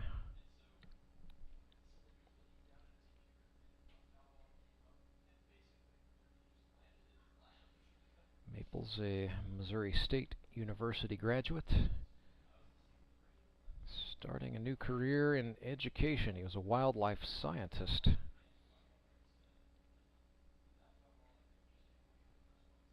But is now going to be a science teacher and a baseball coach in Clever, Missouri. 1-0 swung on in the air to center field. Ben Wade makes the can of corn grab for the Nixa Suckers. That will get them out of the inning. And that will be the day, pitching at least, for Logan Wiley. 5 innings, allowing 1 earned run on 5 hits. Struck out 6 batters. Didn't walk anybody. Pretty good day. But it will be up to the relievers for both the Nixa Suckers and the Republic Locos to decide this one. 1-1 after 5. Back with more in a moment. I'm Nicole Cartmel with the Bank of Missouri. Whether you're looking to pay bills or make a big purchase, sometimes you need cash quickly to take that next step. A consumer loan might be a perfect option to help you live well, bank well. Sonia McClendon, one of our branch managers, is here to explain. Thank you, Nicole. We provide personal consumer loans for almost any purpose, from building your credit to financing that new car. We offer competitive rates, and decisions are made locally so we can get you the money that you need quickly. But what makes our consumer loans unique is that personal touch. For example, I recently worked with a customer to secure a loan for a horse trailer. He could have went elsewhere, but he chose to work with his bank because of that personal relationship that we've built with him. Being able to work with your personal banker that you know and trust makes a big difference. That's right, because we work with our customers to help them live well, bank well. Get started at bankofmissouri.com.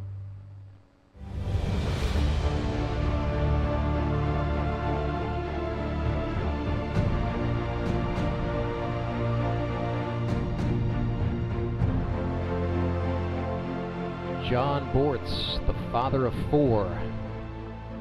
Back out to the pitcher's mound, 1-1. Nixa Suckers and Republic Locos all knotted up. So, yeah, John Bortz and his wife Christy have 4 kids, all boys. Actually saw a photograph of them that Christy shared on social media.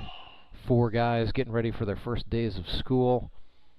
It was this weird look through a time capsule where I felt like I was seeing the entire childhood and adolescence of John Bortz captured in one photograph. Billy Ross is going to get on board. Sent a trickler underneath the glove of the diving Ben Van Gorp, and Caleb Cole could not throw that over to first in time to get the out. So Billy Ross pinch hitting for Clay Odell there. Well, he entered as a defensive replacement. It's going to be a steady diet of new batters for the Nixa Suckers. Here's Brock Faulkner making his first plate appearance of the game. Faulkner swung out of the cleats there. He has walked 3 times and scored 2 runs, looking for his first base hit of 2023. Bortz ran the slider in, sent Faulkner bailing, but that is a called strike.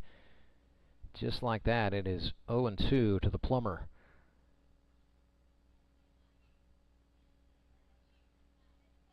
Bortz, whoa, step off, and then a rather uninspired check throw to first. But yeah, John Bortz's sons, all 4 of them, look like him.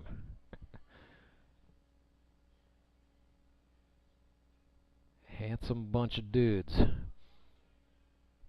was a pitch up that missed for ball 1.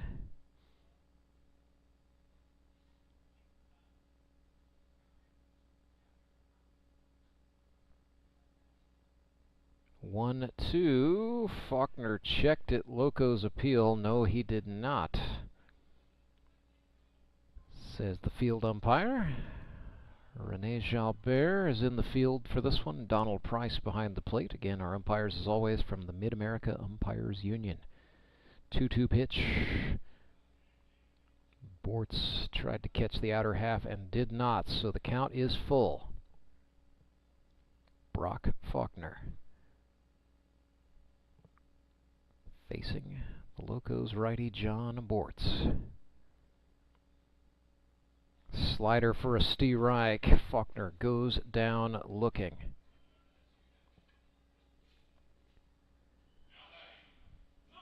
So second strikeout for John Bortz today. He's going to face Ben Wade, whose educated feet have been working hard in this one. He's 2 for 2. Also hustled his way to a couple of nice plays in the outfield, including a throw home from left field that kept a run off the board, kept the score tied. So Ben Wade has been making it work by way of the hustle today.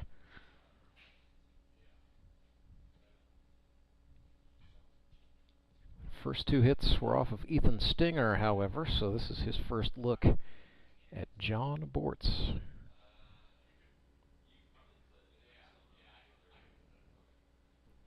Ben Wade, 4 for 9 on the season. Oh, thought about it. Gets punished with a called strike. Ball and a strike to Wade. Bortz attacks in. That's a called strike. Slider on the inner half. Starting to find some success for Bortz. The 1-2 from the Wisconsinite. They ran him up, and Wade slapped that one foul almost out of the stadium. It just stays in. First base side.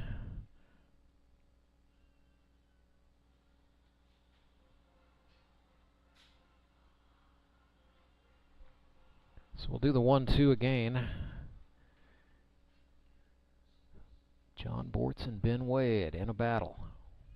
One out.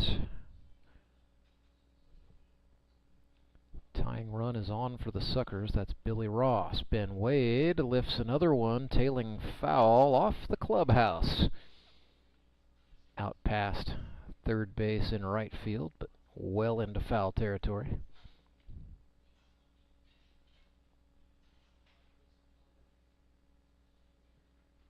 Now time is called as Drew Noble, the right fielder, sent the ball back in.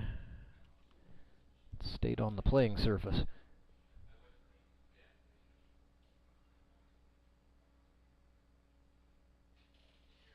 Locos have also changed out the left fielder. That's Daryl Neighbors.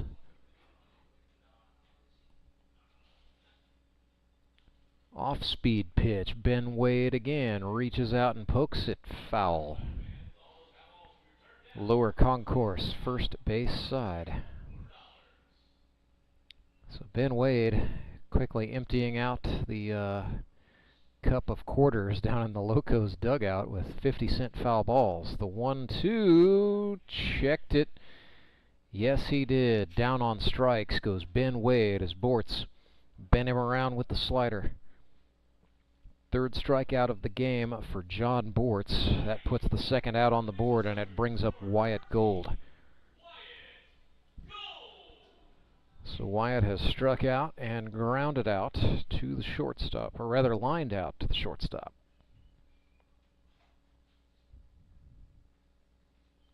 Looking to break through here, swing and a miss over the top of a John Bortz fastball.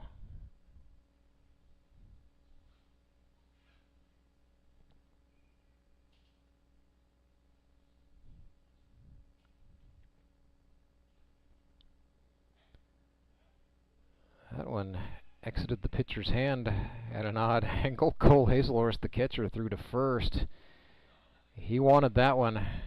Not going to get it. John Arts applied the tag, but Billy Ross dove back. It's been stuck over there at first for what feels like a long time.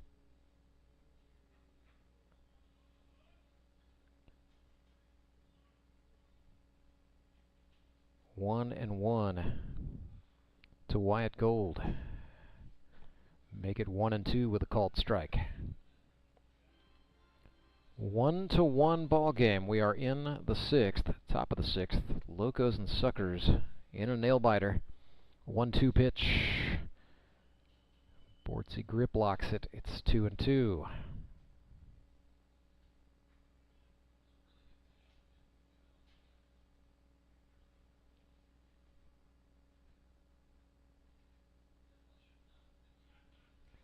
Deuces for Gold. Breaking ball struck out looking. That is 3 consecutive strikeouts for the right-hander John Bortz, and it gets the Republic Locos out of the inning. 1-1 is the score. Bottom of the sixth is next. I need a change. My workouts are too boring. Oh, I've got an amazing workout for you. Hot yoga. I've lost weight and I'm more flexible. Try our community classes for only $8. Sumit's hot yoga. You are gonna feel awesome! Acme Towing Company. That's too far away. Let Henry's do it. Nah, we're ready to close. Let Henry's do it. Henry's is ready to take your call right now. From compacts to semis, Henry is here to help 24/7. Save yourself the hassle and make us your first call. Henry's gets there fast, offering multiple locations to serve the Ozarks. When you're stuck on the side of the road, make the right call. Let Henry do it.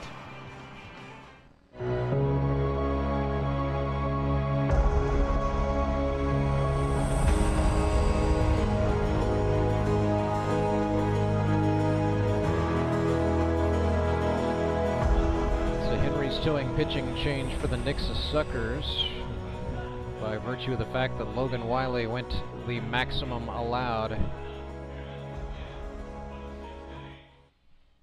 5 innings, so they will give way to a reliever. They have to, and it is the native of Florida, Puerto Rico, Dabisai Pizarro. Right-hander out of Park University, wears number 4. He is on, and he's been pretty good for the Suckers thus far. 5 innings pitched, 2 earned runs, 6 hits, 4 strikeouts, and 3 walks for Dabisai. Was a product of the Carlos Beltran Baseball Academy in Puerto Rico. Went to Park, where he was primarily an infielder, a shortstop. 22 years old, told me prior to Grip and Rip, the last time he pitched in a baseball game, he was about 16 years old, so a little bit of a layover. But Dabisai shown some good velocity and some good aggression on that pitcher's mound. He's down 1-0 here to John Bortz. Make that 2-0 as he misses high. Bortz struck out looking first time.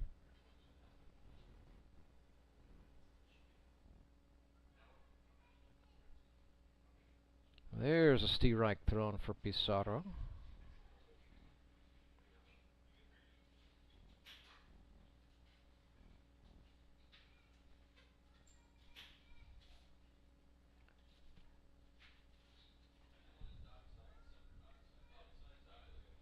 Two and one here. Bortz stands back off the plate just a touch. Pizarro ran one in.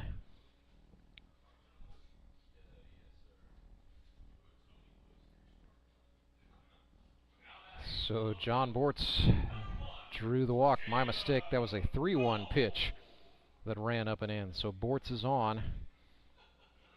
Here's Caleb Cole. Back to the top of the order goes Republic. Cole has flown out to the right fielder twice. However, that was Tyler Jones 2 times.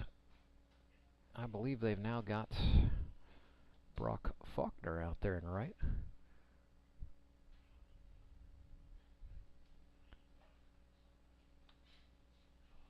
Suckers infield is as it was an inning ago. Gold at third, Engler at short, Schaefer at second, and Gibson at first. They've been platooning a little bit in the outfield. Wild pitch. Got away from the catcher Spitz. A favorable bounce. But they will not get the runner John Bortz at second base. He advances on the wild pitch.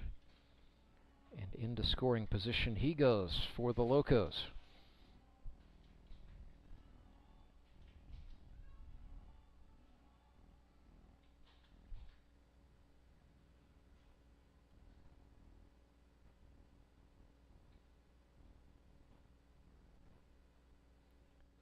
Fastball from Pizarro outside to make the count 2-1.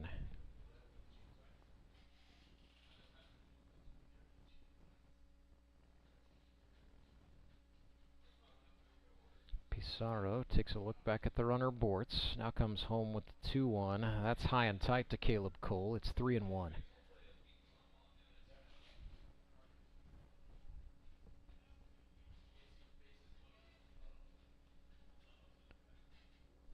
Three balls and a strike to the Hall of Famer Caleb Cole. Pizarro comes home and he walked him. It's back-to-back walks for the Suckers. And so the Locos threatening here. Tie ball game. Here's Trent Simpson. 1 for 2 today with a single. Also struck out back in the first. Pizarro trying to dial in here. That is a fastball for a strike.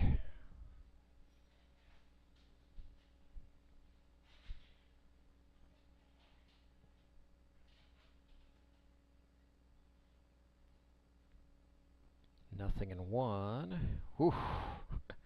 Pizarro took him upstairs, and Simpson has fallen behind in the count, 0-2.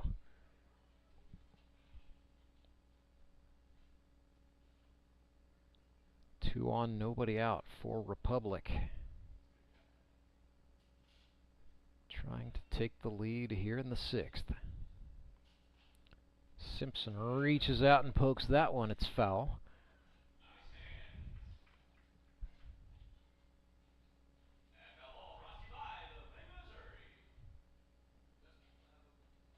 Nothing in 2. 4th pitch of the plate appearance coming up here. Dabi Pizarro takes a look back at the runner Bortz. Now kicks and deals. Swung on, lifted in the air. Into shallow center field. Ben Wade on the run. Hauls that in and he makes the grab. Check that. That's Billy Ross on the run making the grab. Trying to figure out what's going on in the Nixa outfield. They've been platooning. So it's Alex Locke, the anniversary man, in left. Billy Ross in center. And I believe that is Brock Faulkner in right. So 1 away. Here's BVG. Or as he likes to call himself, your favorite player's favorite player. Swung and missed there. Pizarro got him with an off-speeder. Ben Graham is in the on-deck circle for the Locos. So it looks like he's going to hit for John Arts. And that's because John Arts is down there warming up in the Republic bullpen. So activity afoot for the Locos in a tight ball game. Fastball gets away from Spitz. Locos send the runners, and both will advance.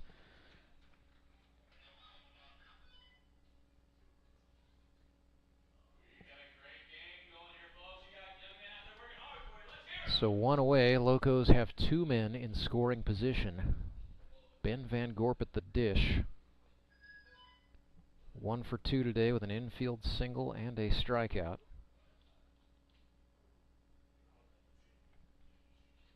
He was the only Locos player to get a hit off of Logan Wiley first time through the order. It's a 2-2 count here. Big open stance from BVG. Dabi Sai threw him a breaker. Van Gorp turned on it. That is down the left field line. Well hit. Locos will score 2. Cole slides across. 3-1 for Republic. A 2 RBI base hit for Ben Van Gorp. And the Locos lead 3-1.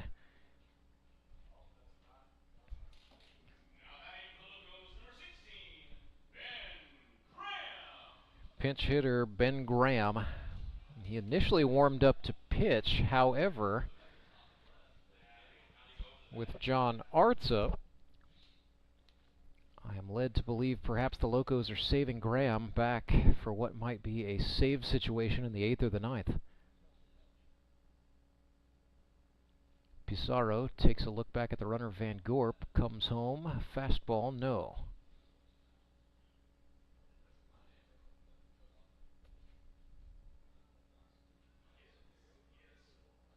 One-0 to Graham.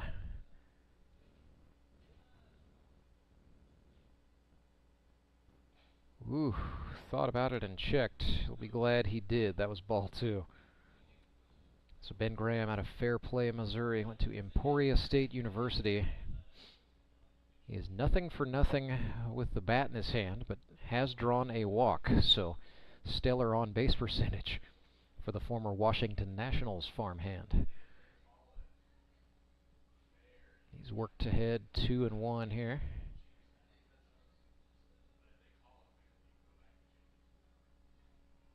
Swung and chased.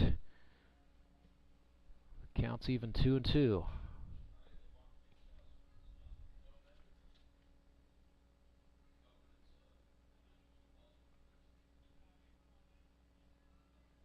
Graham squares up in that right-handed batter's box. Slightly opens the stance. Pizarro's 2-2. Swung on line. Engler up with it at shortstop. His throw to Gibson in time.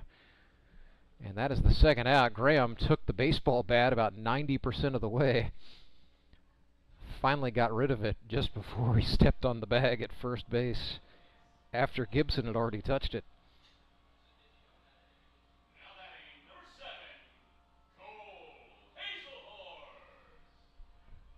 So a runner on second for Cole Hazelhorst with 2 away.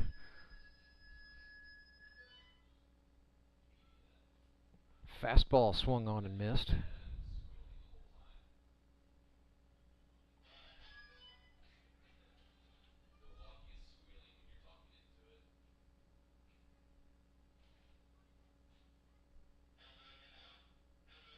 Nothing in 1. Hazelhorst spoils that one foul. So he's down 0-2 here. Cole 1-2 today with a single.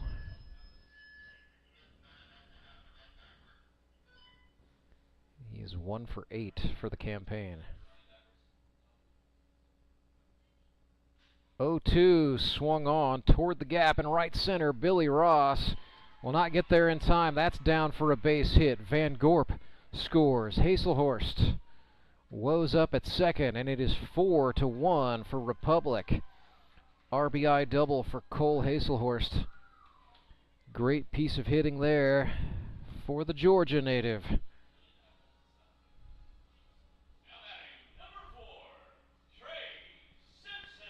Trey Simpson comes to the dish. Locos trying to keep the party going. They have scored 3 runs in what has been a big bottom of the 6th. Taking the lead 4-1. Trey Simpson looks at a strike from Pizarro.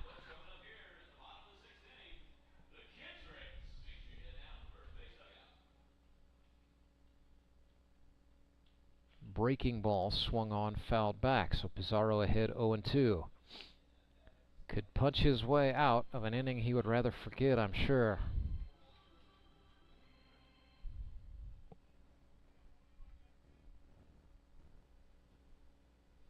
Trey Simpson came into the day 3 for 5. He's now 3 for 7. That's still very good. 0-2 outside.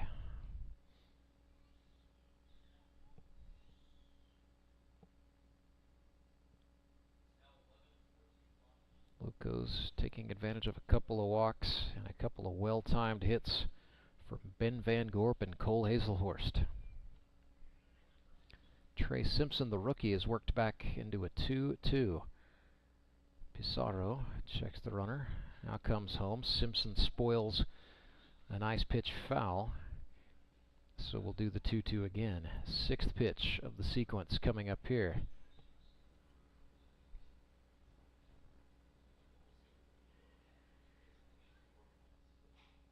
Pizarro missed outside, and the count is full.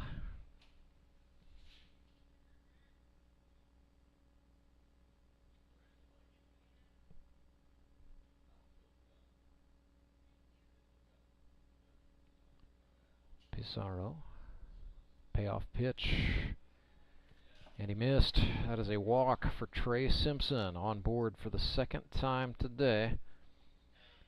Drew Noble, he's 1 for 1. Had a double. Knocked him up to 2 for 5 in 2023, so hitting 400, this rookie from Eudora, Kansas. Eye-level fastball for ball 1. Noble pitched a lot as a college athlete. 150 innings in 2 seasons of junior college baseball at Coffeyville. Swing and a well-hit ball into left field. Locke and Ross both went for it and nobody came up with it. Locke fires home, but Simpson scores. It is 5-1, Locos. Both Locke and Ross are okay out there. And it's just been that kind of inning for the Nixa Suckers.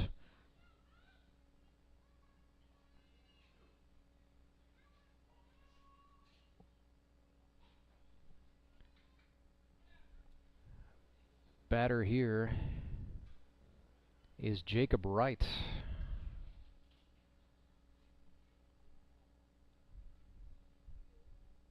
Swing and a miss there.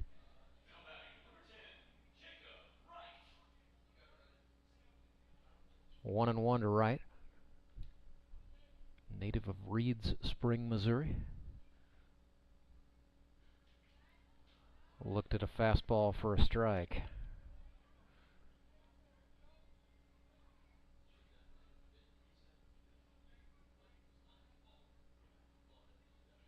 One and two. Oh, upstairs. Yes, he did. Down on strikes goes Jacob Wright, and the inning is over, but not before the Republic Locos managed to put up the big one. They are out in front. Gotta do the math here. We'll figure it out. Graphic says 6-1. I'll figure out where I missed it. We will come back with more Grip and Rip baseball right after this.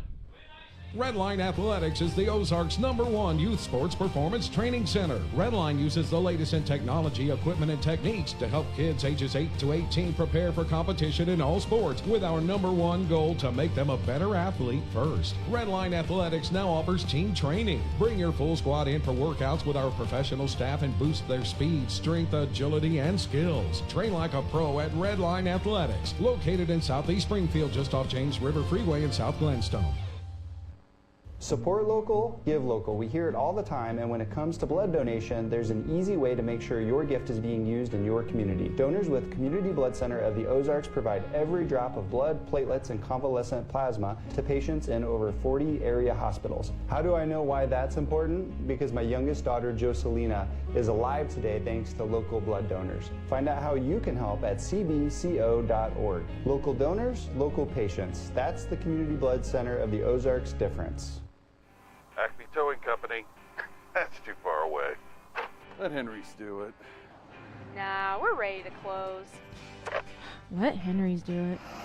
Henry's is ready to take your call right now. From compacts to semis, Henry is here to help 24/7. Save yourself the hassle and make us your first call. Henry's gets there fast, offering multiple locations to serve the Ozarks. When you're stuck on the side of the road, make the right call. Let Henry do it.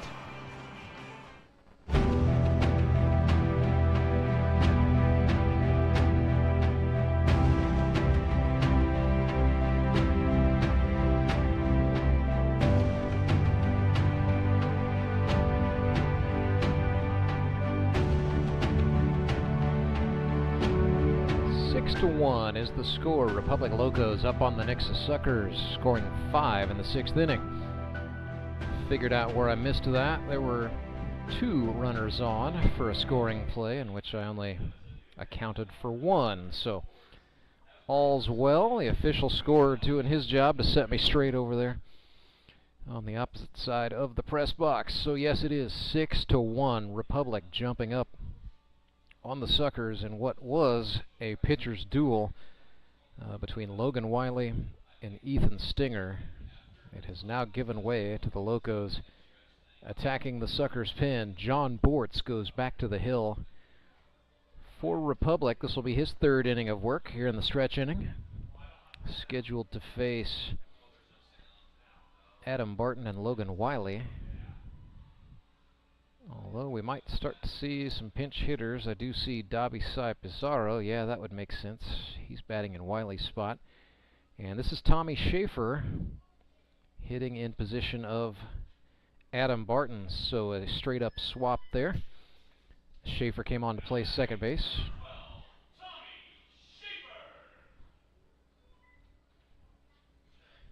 Tommy Schaefer looking for his first hit of 2023. Had 4 of them in 2018. That was his first year in the Grip and Rip, playing with Elite Promotions Team Elite.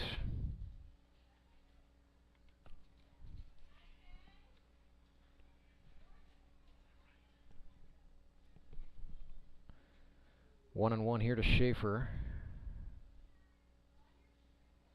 Swing and a miss.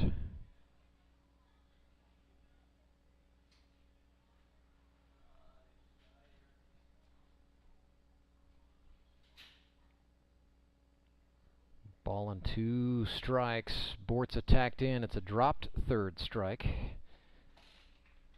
But the Locos make the play to get the out. So 1 down. Dobby Cy Pizarro comes to the dish in Logan Wiley's position in the order.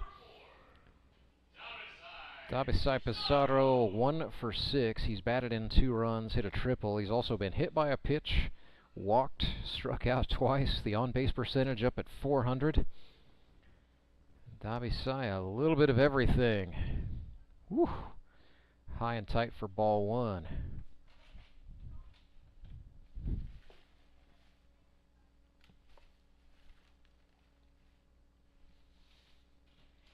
There's a called strike. Counts even.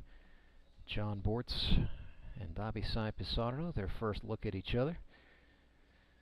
Non-divisional game, so it'll be the first and only time the Nixa Suckers and the Republic Locos play each other this year.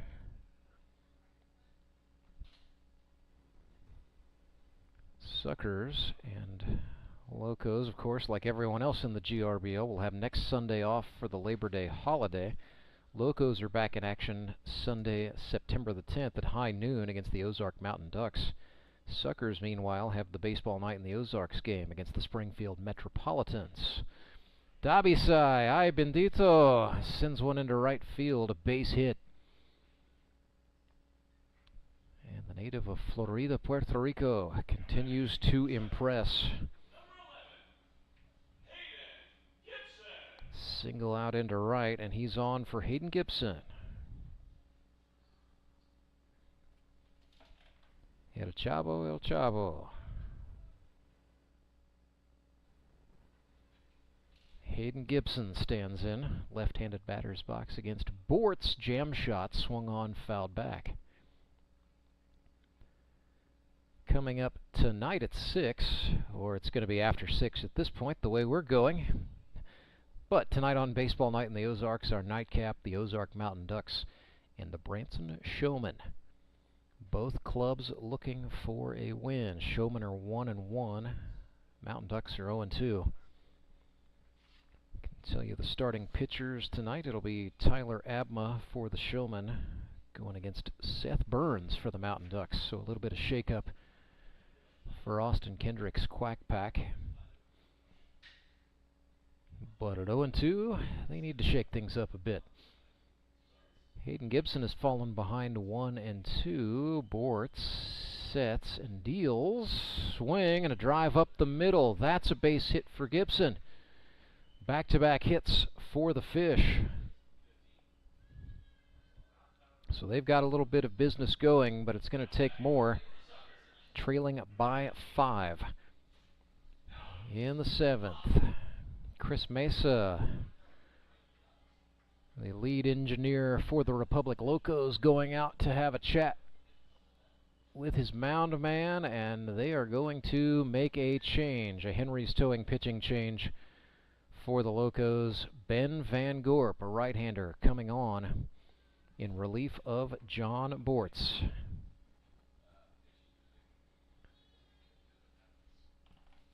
Van Gorp on for John Bortz. Well, he pitched 2 1/3, did Bortzy. Allowed 1 earned run. 1, 2, 3, 4, 5 hits. Also struck out 5. So Van Gorp coming on in relief. Check that. Is it Arts or is it Van Gorp? What is occurring? Van Gorp was in the bullpen, but it's John Arts going to the mound. All right. That was the weirdest thing. So what they're going to do is move John Bortz to first base.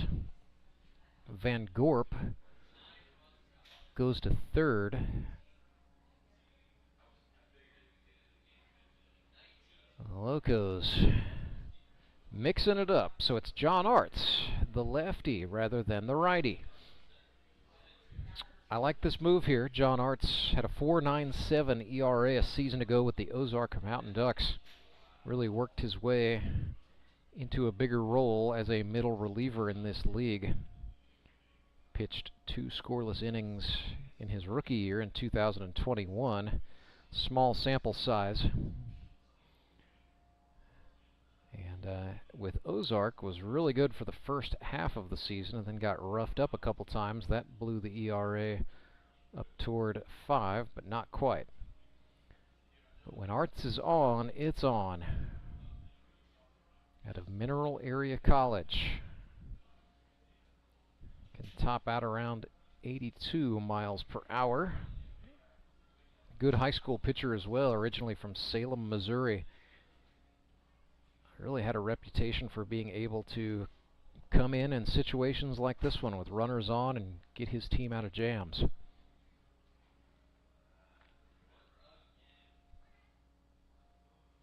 So across the infield for the Locos, when we resume, it'll be Van Gorp at third, Caleb Cole holding it down at shortstop, Trey Simpson still at second base, and John Bortz on first. Outfielders, Daryl Neighbors in left, still Trent Simpson in center, and Jacob Wright is the right fielder. Get it, got it, good.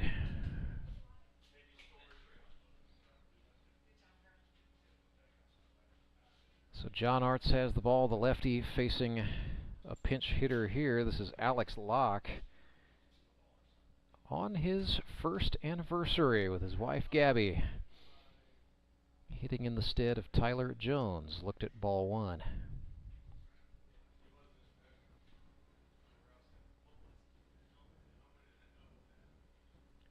Alex Locke has walked twice.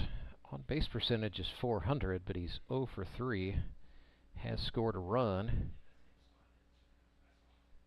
Has put the ball into play, just looking for that first hit. He's up here 2-0.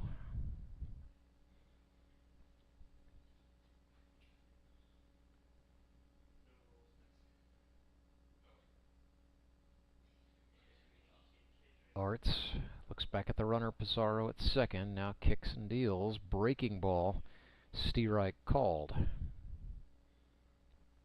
So 6-1 is the score. Republic out in front of the Nixa Suckers, who have runners on first and second. And some speed on the paths. Pizarro at second base, Hayden Gibson at first. 1 out. Alex Locke, the batter, facing John Arts. The Barber kicks and deals the fastball. Hazelhorst smothers it. 3-1.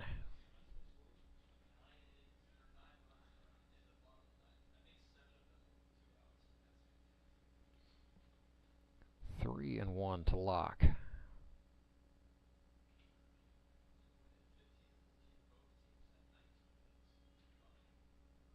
Arts' pitch.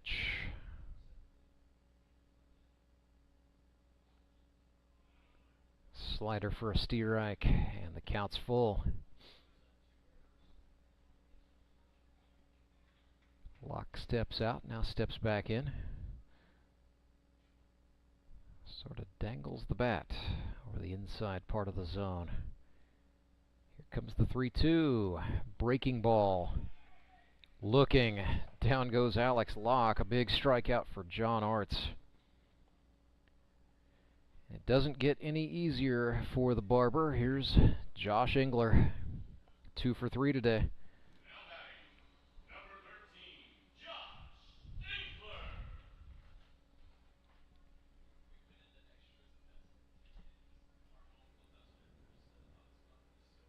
So Josh, 6 for 11 on the campaign. Hitting very well. Team trailing by 5. Lets that one run way inside from the lefty Arts.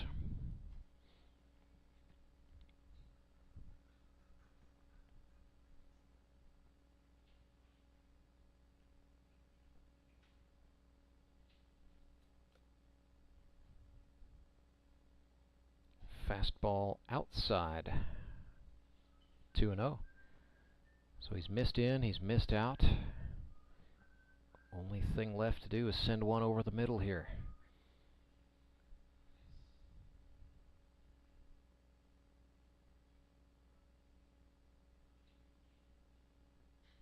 That was it. Engler reached out and touched it. Foul. But Arts right over the heart of the plate.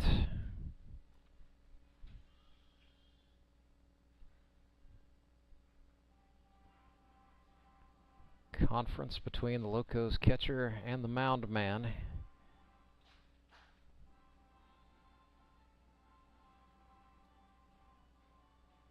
Republic protecting a 5-run lead. This game definitely in danger of hitting the time limit before it goes a full 9.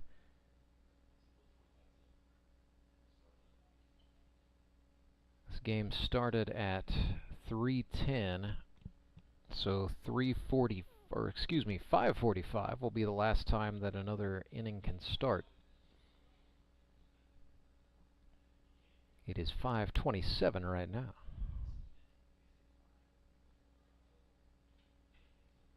Fastball for a strike from Arts. 2-2.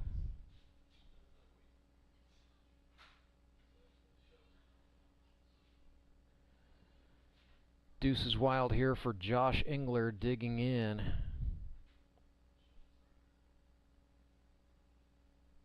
Arts steps off, looking back at Pizarro. Suckers need something here in the top of the 7th.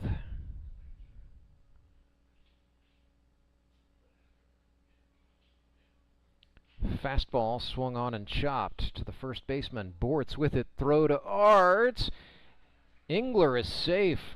Slid, lowered his level under the tag, and the bases are loaded. An infield single for Josh Engler. By hook, by crook.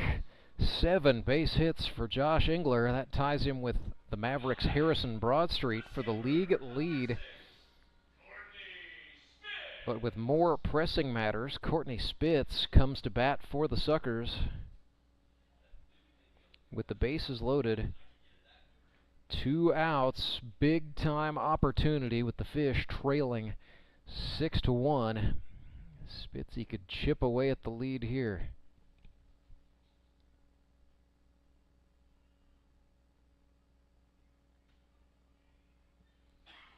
Arts missed down.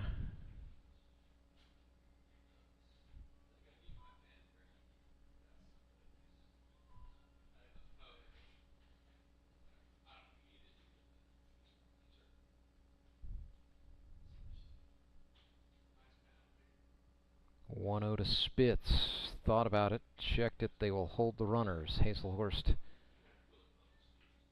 down to block. It's 2-0.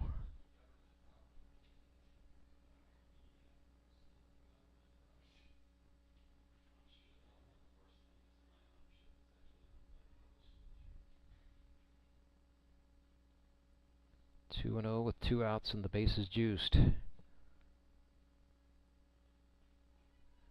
Arts ran a fastball down. It's 3-0. So the pressure mounting here. Suckers down by 5. They have out-hit the Locos 11-7,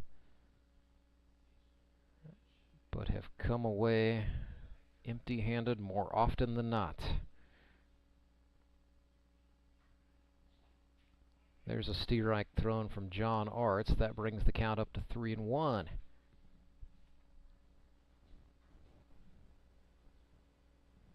Courtney Spitz 1 for 3 today. He is 4 for 9 for the campaign. Had 14 hits a season ago. 3-1 from Arts is a breaking ball. That is a strike. And we are full up. Well, this is what you play for.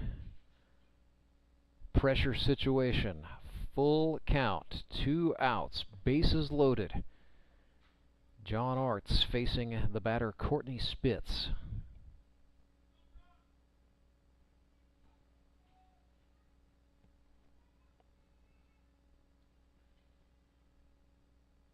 Arts fires another breaking ball. This is up the middle. Suckers are going to score a couple. 1 run comes across. That's Pizarro. Gibson scores. 6-3. Courtney Spitz, a 2 RBI base hit. Makes it 3-6. And then Spitz advanced on the throw.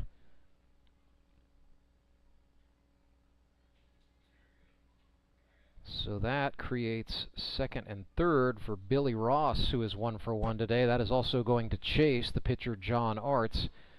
Republic will now turn to the right-hander Ben Van Gorp. It is the 7th inning.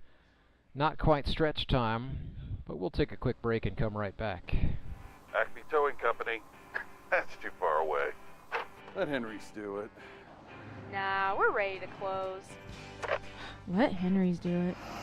Henry's is ready to take your call right now. From compacts to semis, Henry is here to help 24/7. Save yourself the hassle and make us your first call. Henry's gets there fast, offering multiple locations to serve the Ozarks. When you're stuck on the side of the road, make the right call. Let Henry do it.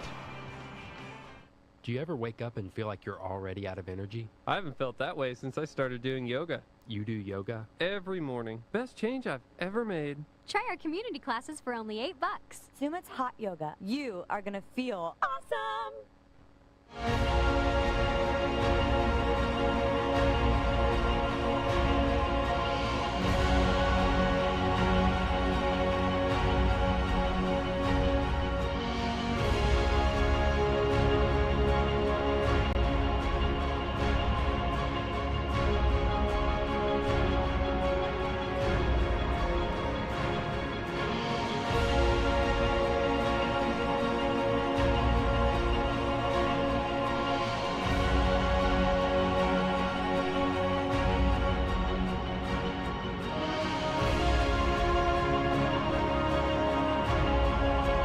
So Ben Van Gorp on to pitch for the Republic Locos. And so the Nixa Suckers, with runners on second and third, 2 outs, big situation here. They're also in danger of perhaps running into the time limit, and Father Time in favor of the Republic Locos right now. They are up 6-3. And so the time we are watching for, 5:45 on the stadium clock. Can't start another inning after that. Of course, Billy Ross, if he just hits one out of the stadium right now, we'd be tied, so you could neutralize that threat. 2 outs, 2 runners on, both in scoring position, 0-0. Ben Van Gorp's pitch to Billy Ross. It's a wild pitch. Gets away from Hazelhorst. Here comes Tyler Jones. He scores. And the Suckers have cut the deficit to 2. So right away, the wild pitch brings 1 run across. It is 6-4. Ross 1 for 1 today with an infield single. 1 for 5 on the season. He's also drawn 3 walks. It's proven to be a dangerous base runner. There's a steerike from Van Gorp, and it's 1-1.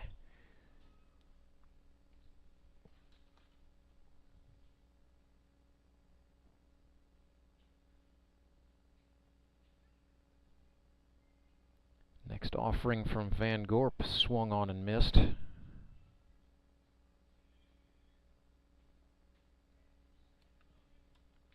So Van Gorp ahead in the count now, 1-2.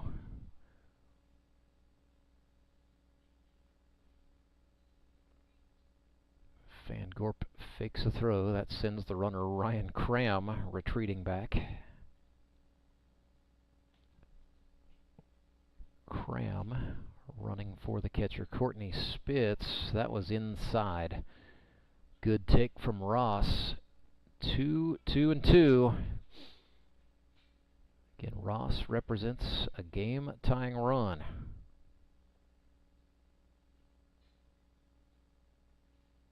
Van Gorp kicks and deals. Down on strikes goes Billy Ross. And the Locos punch their way out of the inning. Not before the Suckers put 3 runs on the board. It is 7th inning stretch time.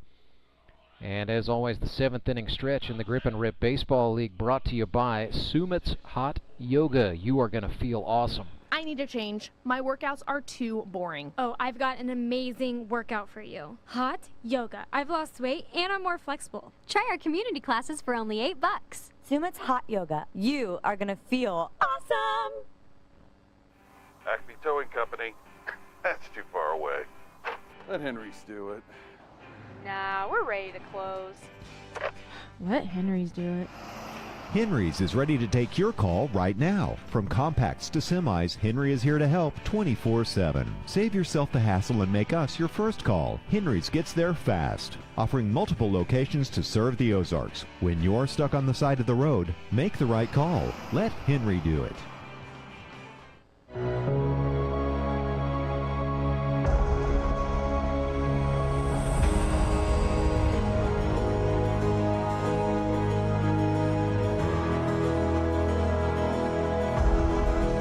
Henry's towing pitching change for the Nixa Suckers. Josh Engler coming on for the Fish with his club trailing 6-4. Engler this season, 8 innings, 4 earned runs on 5 hits with 4 strikeouts. His last outing was a good one. He threw 5 innings, gave up 1 earned run on 2 hits, struck out 2 through 43 pitches.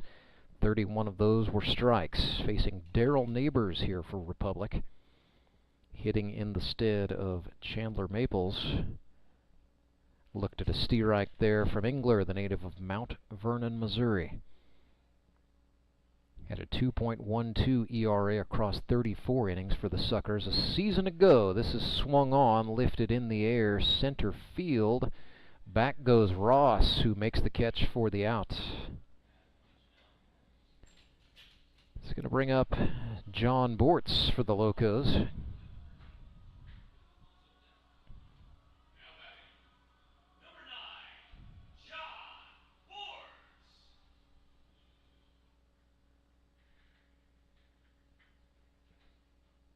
the right-handed batter's box he goes, swung on, foul ball.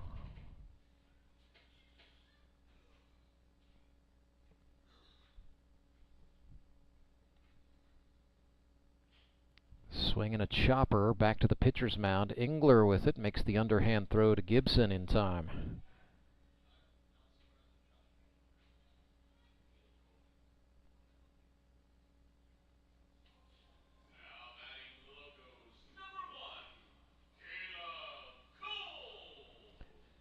Caleb Cole stands in for Republic with 2 outs and nobody on.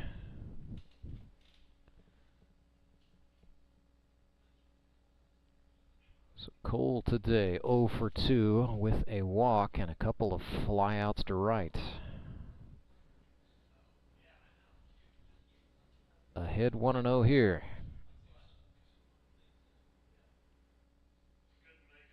Engler misses out.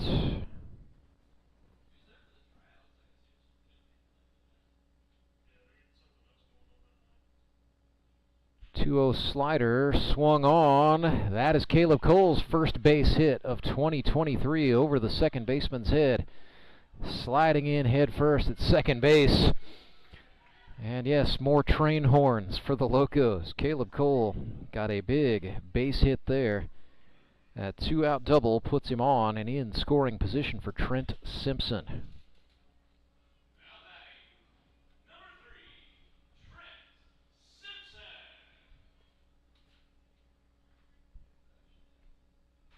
Into the left-handed batter's box goes Simpson. Engler started him off with a fastball that is swung on and popped, foul into the seats.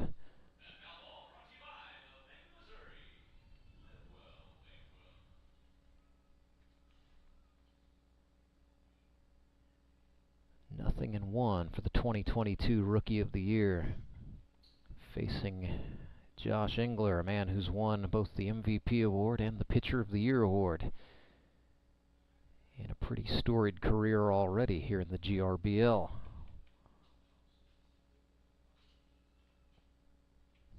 One and one for Simpson.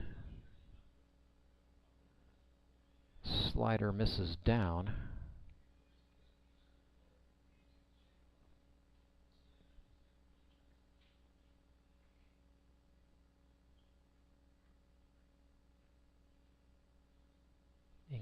looks back, throws a jam shot. This is flared to the shortstop. Dobby Sai Pizarro makes the catch for the Nixa Suckers. That ends the 7th inning, and so it looks like we will be able to proceed to the 8th. But the Fish are going to have to turn it on here. We will wait for an official ruling. Chris Meza's looking at the clock. Courtney Spitz looking at the clock. Commissioner Tony Lewis. Everybody's checking the time. But yeah, this game should be proceeding with the 8th. Back with it right after this. Redline Athletics is the Ozark's #1 youth sports performance training center. Redline uses the latest in technology, equipment, and techniques to help kids ages 8 to 18 prepare for competition in all sports, with our #1 goal to make them a better athlete first. Redline Athletics now offers team training. Bring your full squad in for workouts with our professional staff and boost their speed, strength, agility, and skills. Train like a pro at Redline Athletics, located in Southeast Springfield, just off James River Freeway in South Glenstone. Support local, give local. We hear it all the time, and when it comes to blood donation, there's an easy way to make sure your gift is being used in your community. Donors with Community Blood Center of the Ozarks provide every drop of blood, platelets, and convalescent plasma to patients in over 40 area hospitals. How do I know why that's important? Because my youngest daughter, Joselina, is alive today thanks to local blood donors. Find out how you can help at cbco.org. Local donors, local patients. That's the Community Blood Center of the Ozarks difference. Acme Towing Company. That's too far away. Let Henry's do it. Nah, we're ready to close. Let Henry's do it. Henry's is ready to take your call right now. From compacts to semis, Henry is here to help 24/7. Save yourself the hassle and make us your first call. Henry's gets there fast, offering multiple locations to serve the Ozarks. When you're stuck on the side of the road, make the right call. Let Henry do it. You know the meaning of dedication. The early morning. Brock Faulkner bats for the Nixa Suckers, swings and sends this one grounder right side, an 0-2 pitch. That is handled by Trey Simpson for the Locos for the first out.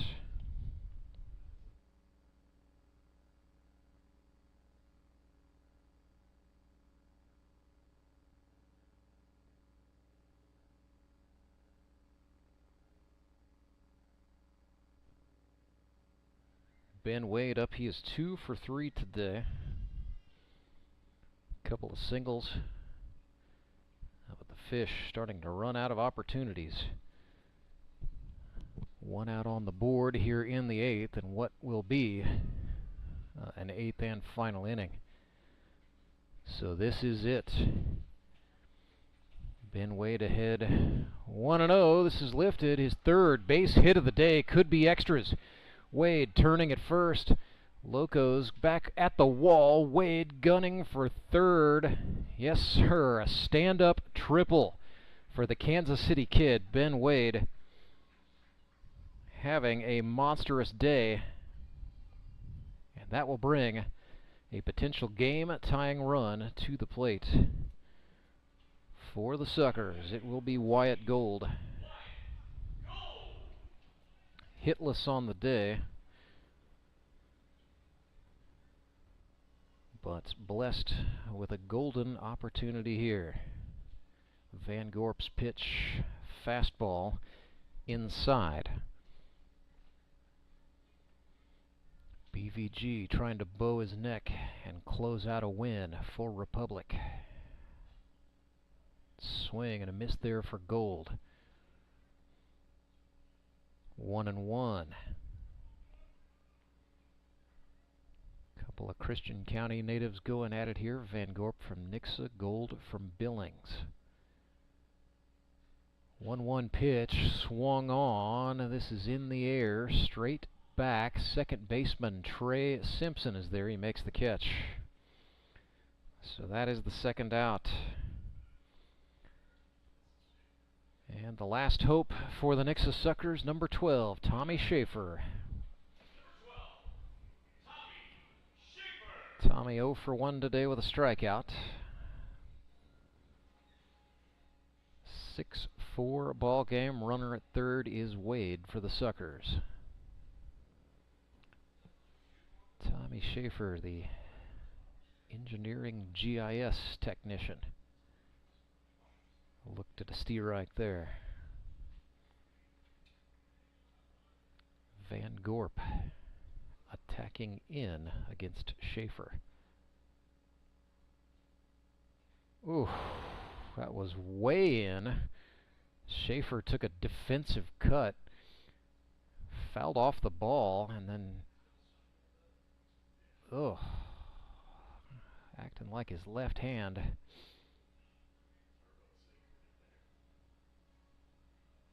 Got jammed up big time. Tommy's going to get the glove back on.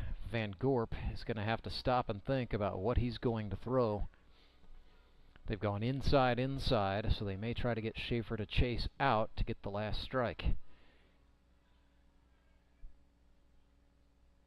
Locos looking for their first win of 2023. Van Gorp fires a breaking pitch. This is swung on way up to Van Gorp. He fields it, the throw to first in time.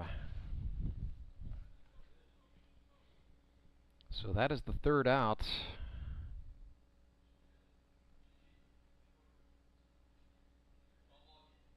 Should be it by the time limit.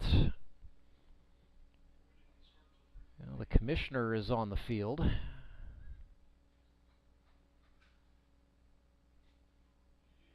Suckers are going back out to take the field. So what is the call here?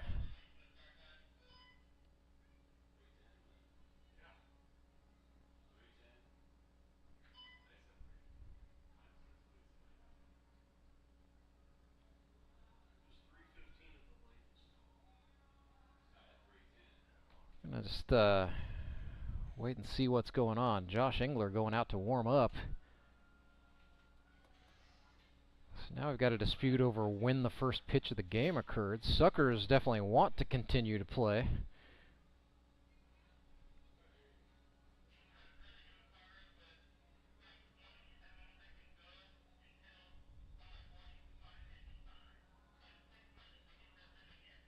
So we're going to go till 5:55 now. I feel like,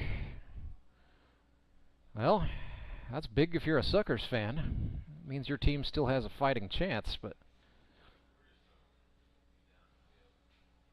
well, the commissioner's on the field. The umpires are talking it over with the managers, so here we will go. All right. Bottom of the 8th. So Nixa will get one more chance in the 9th. Ben Van Gorp comes to the dish. It'll be Van Gorp, Arts, and Hazelhorst for the Locos. Van Gorp swings and lifts one. Way back goes Billy Ross, almost to the warning track, but he makes the catch. Boy, Billy Ross having himself a pretty impressive day on all fronts for the Nixa Suckers. It's got to be said. So here's John Arts.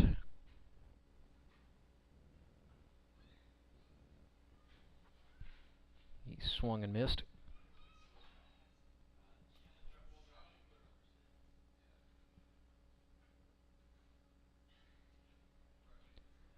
Arts is 1 for 2 today. He is 2 for 8 on the season.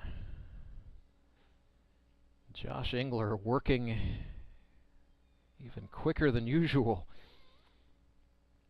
trying to get his club one more chance to bat in the 9th. 2-2. Slider ricochets off the catcher. Spits. The count is full.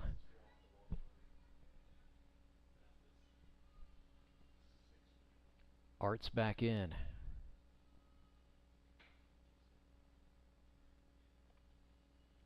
They set him up inside. Oh, and he walked him. Josh Engler not liking that. Not one bit. Here's Cole Hazelhorst. Hazelhorst today is 2 for 3 with a double and 1 run batted in. So officially out of the slump is the third-year man.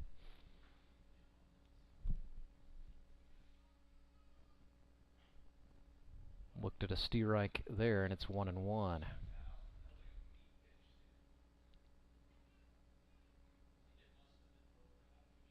Slider for a strike on the inner half. Engler working with a almost maniacal urgency. His team trailing by 2 late in this game. Swing and a miss. It's a strikeout. So down goes Hazelhorst. Last batter for the Locos is going to be Trace Simpson. 0 for 2 with a strikeout and a walk.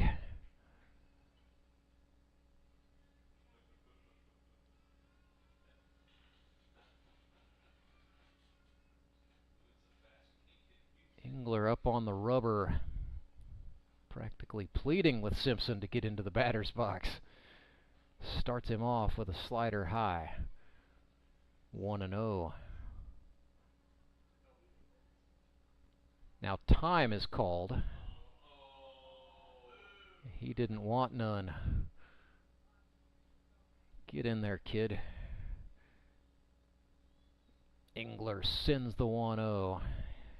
Slider for a Steerike.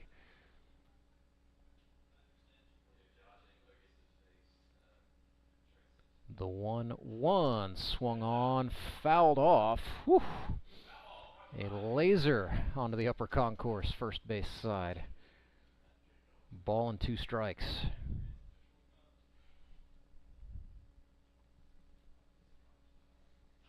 Swing and another foul, almost identical.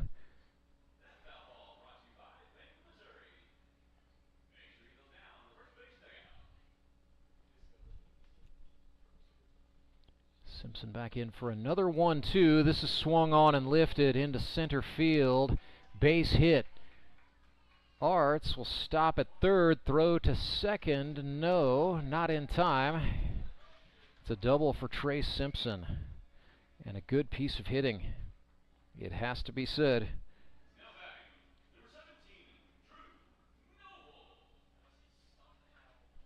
So Locos have runners on second and third for Drew Noble. Noble 1 for 2 with a double. Checked it. Doesn't matter. Steerike thrown. 0-1. Swing and a miss. 0-2. Engler continuing to push pace. Definitely beyond what's normal for him. Normally a quick worker, but this is lightning. 1-2. Swing and a miss. Down on strikes he goes at 5:54 and 48 seconds. The Nixa Suckers and Josh Engler punch their way out of the inning with a K. Yeah, I can't even be mad at that. We go to the 9th. Nixa will have one more shot to try to fight down from a 2-run deficit in the 9th. We'll bring it to you right after this. Acme Towing Company. That's too far away. Let Henry's do it. Nah, we're ready to close. Let Henry's do it. Henry's is ready to take your call right now. From compacts to semis, Henry is here to help 24/7. Save yourself the hassle and make us your first call. Henry's gets there fast, offering multiple locations to serve the Ozarks. When you're stuck on the side of the road, make the right call. Let Henry do it. Do you ever wake up and feel like you're already out of energy? I haven't felt that way since I started doing yoga. You do yoga? Every morning. Best change I've ever made. Try our community classes for only $8. Sumit's hot yoga. You are gonna feel awesome!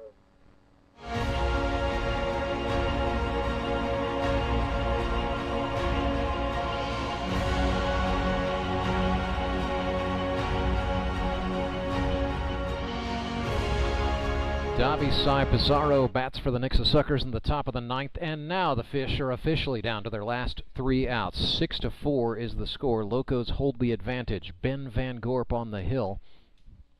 He is ahead 0-1 on El Chapo. Davi Sai Pizarro That's spelled C-H-A-V-O, not El Chapo. El Chavo means money in Puerto Rico. Dinero.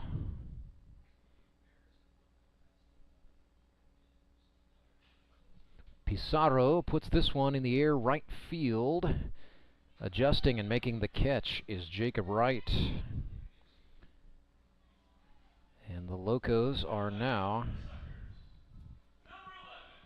2 outs away. Hayden Gibson coming up here.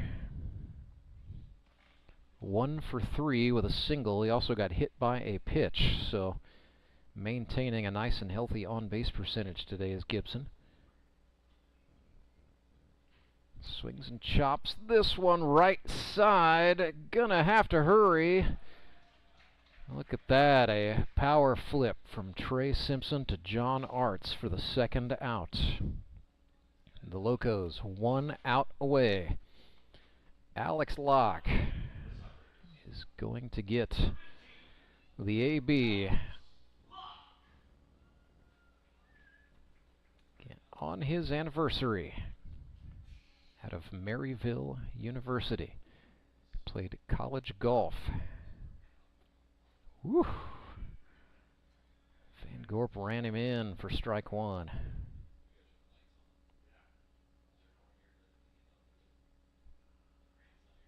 Oh, 1 pitch.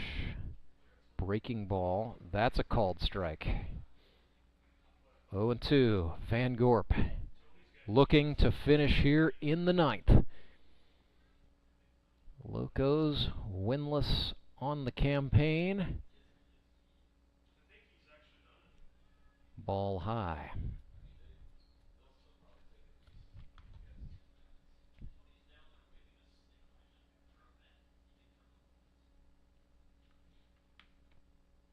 Swing and a miss. It's a dropped 3rd strike. Hazelhorst makes the throw, and that will do it.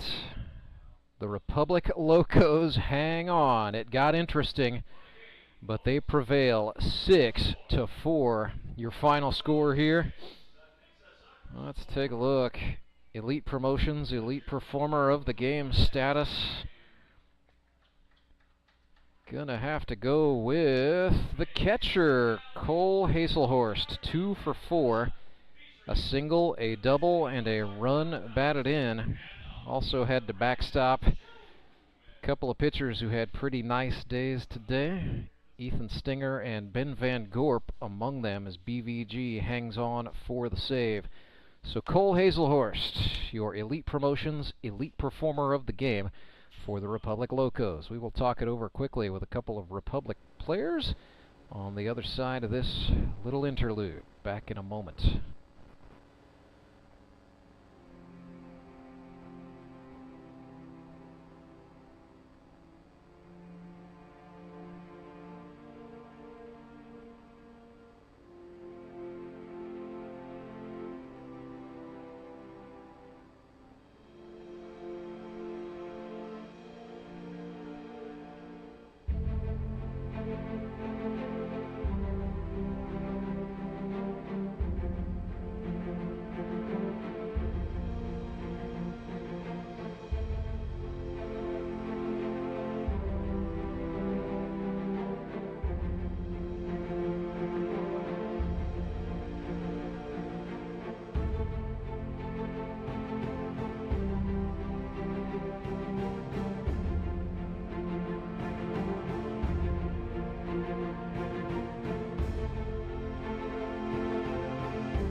Rantsberger back with you live at U.S. Baseball Park, where the Republic Locos are winners 6-4.